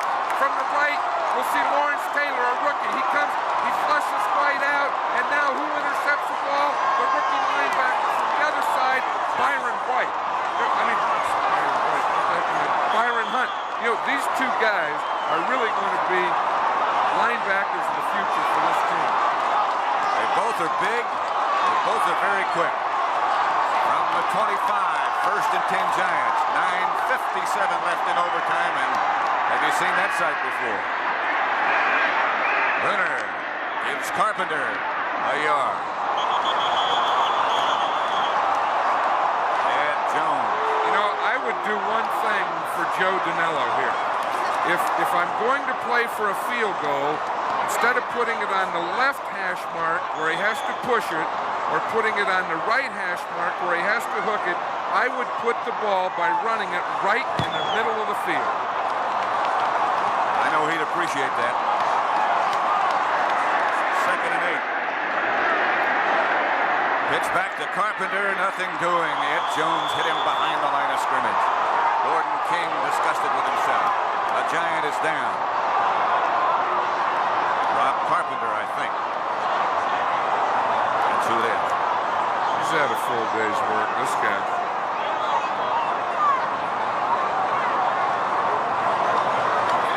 These Giant fans, they're saying we're going to get another shot here at a field goal.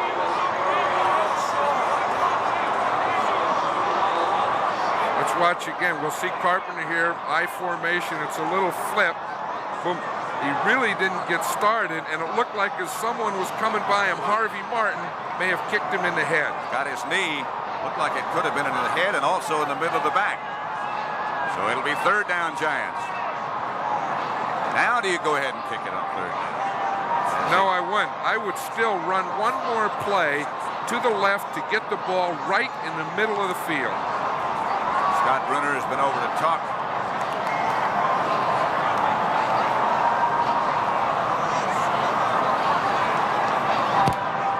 We'll watch his last kick again, and we'll see what happened from the left hash mark. He had to push the ball a little from that hash mark, and he over-adjusted a little too much. Rob Carpenter has carried the ball 28 times, and he's still down. There's Danello. He's missed 3, hit 1 to send the game in overtime. Don't forget that the Giants, who've had a lot of people nicked today, including Carpenter, at whom you look right now, even if they make the playoffs, they have to play next week. First of all, let's take care of tomorrow's business. Tampa Bay at Detroit, Green Bay at the Jets, St. Louis at Philadelphia, the 49ers at New Orleans, and Washington at Los Angeles. NFL Today will begin it. Bring you highlights of what happens today. There's been a lot in this game, and sure a lot more tomorrow.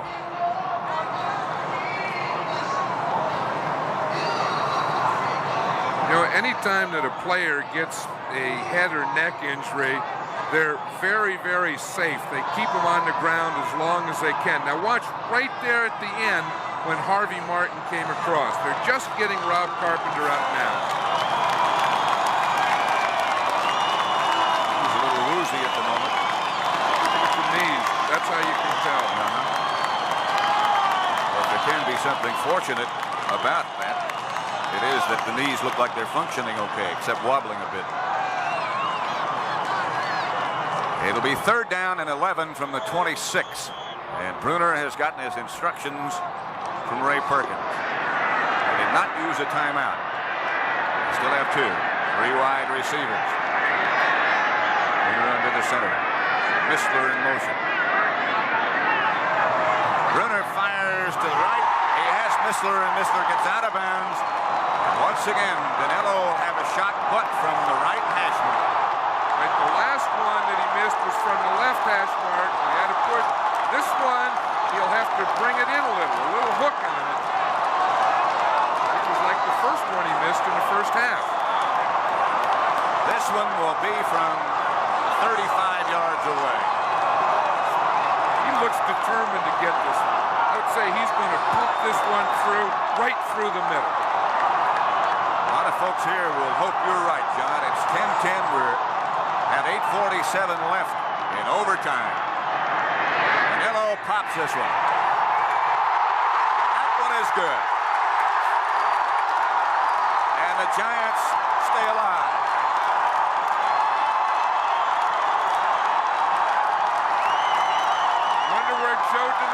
right now. He's down on the bottom of the pile.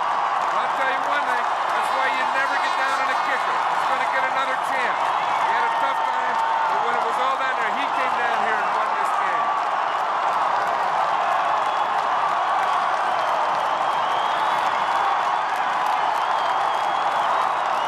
Danilo being carried off. They love it. Watch this one. There's no doubt about this one. Pat, that's right through the middle, right square in the middle. No doubt indeed, from 35 yards out.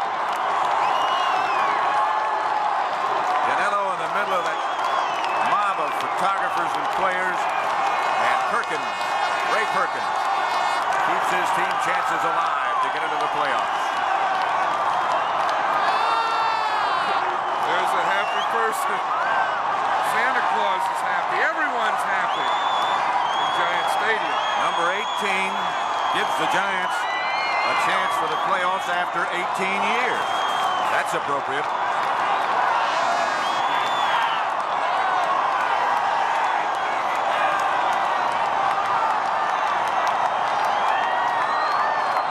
Time has come. 18 years, number 18, Joe Danilo. I don't think these fans are going to leave. I think they're staying here for a week. Let's watch it again, one more time. And ironic that the thing that the Cowboys have excelled at all year, that is their great margin in turnovers, is what did them in. Ray Perkins couldn't wait to get that hit sent off. He said, I've been waiting, we did it, man, let's go celebrate.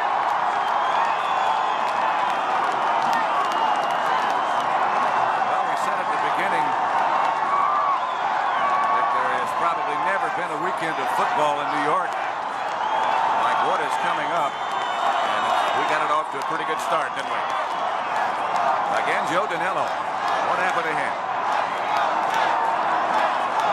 He's missed 3 times already. That's 3, and that's why they have to be able to put that out of his mind. He did. He looks first to his holder and says, great hole, Scott. Thank you, my man. And then the next guy in is who? It's the center. It's the guy that snapped the ball, number 59, Ed McClassen. Those are the 3 that have to get it done. It's not a one-man act by any means. There's the center. He's as happy as the holder and the kicker were. And Lawrence Taylor again excelled today. You see that sign. And I think you're right. The crowd still doesn't want to leave. No, they won't leave. They're going to stay here for a week, have a little party. Let me tell you who's responsible for this afternoon. Charles Milton III, you saw Terry O'Neill, the producer, Sandy Grossman, the director, associate producer Joan Vitrano, and the rest of our Emmy Award-winning crew, led by Lou Scanna. Congratulations to them. So it's the New York Giants 13, Dallas 10. Now this is Pat Summerall for John Madden saying so long from the Giants Stadium. Once again, the final score, the Giants 13, Dallas 10. Tomorrow, the NFL Today kicks off the final weekend of the regular season's play at 12:30 Eastern Time. Then 2 playoff series are on the line when Green Bay Packers meet the New York Jets and the Tampa Bay Buccaneers take on the Detroit Lions, plus other regional games. Next on CBS Sports, it's NCAA basketball. You see either the University of Nevada at Las Vegas against Georgetown or Kansas State against Indiana. You've been watching CBS Sports coverage of the National Football League.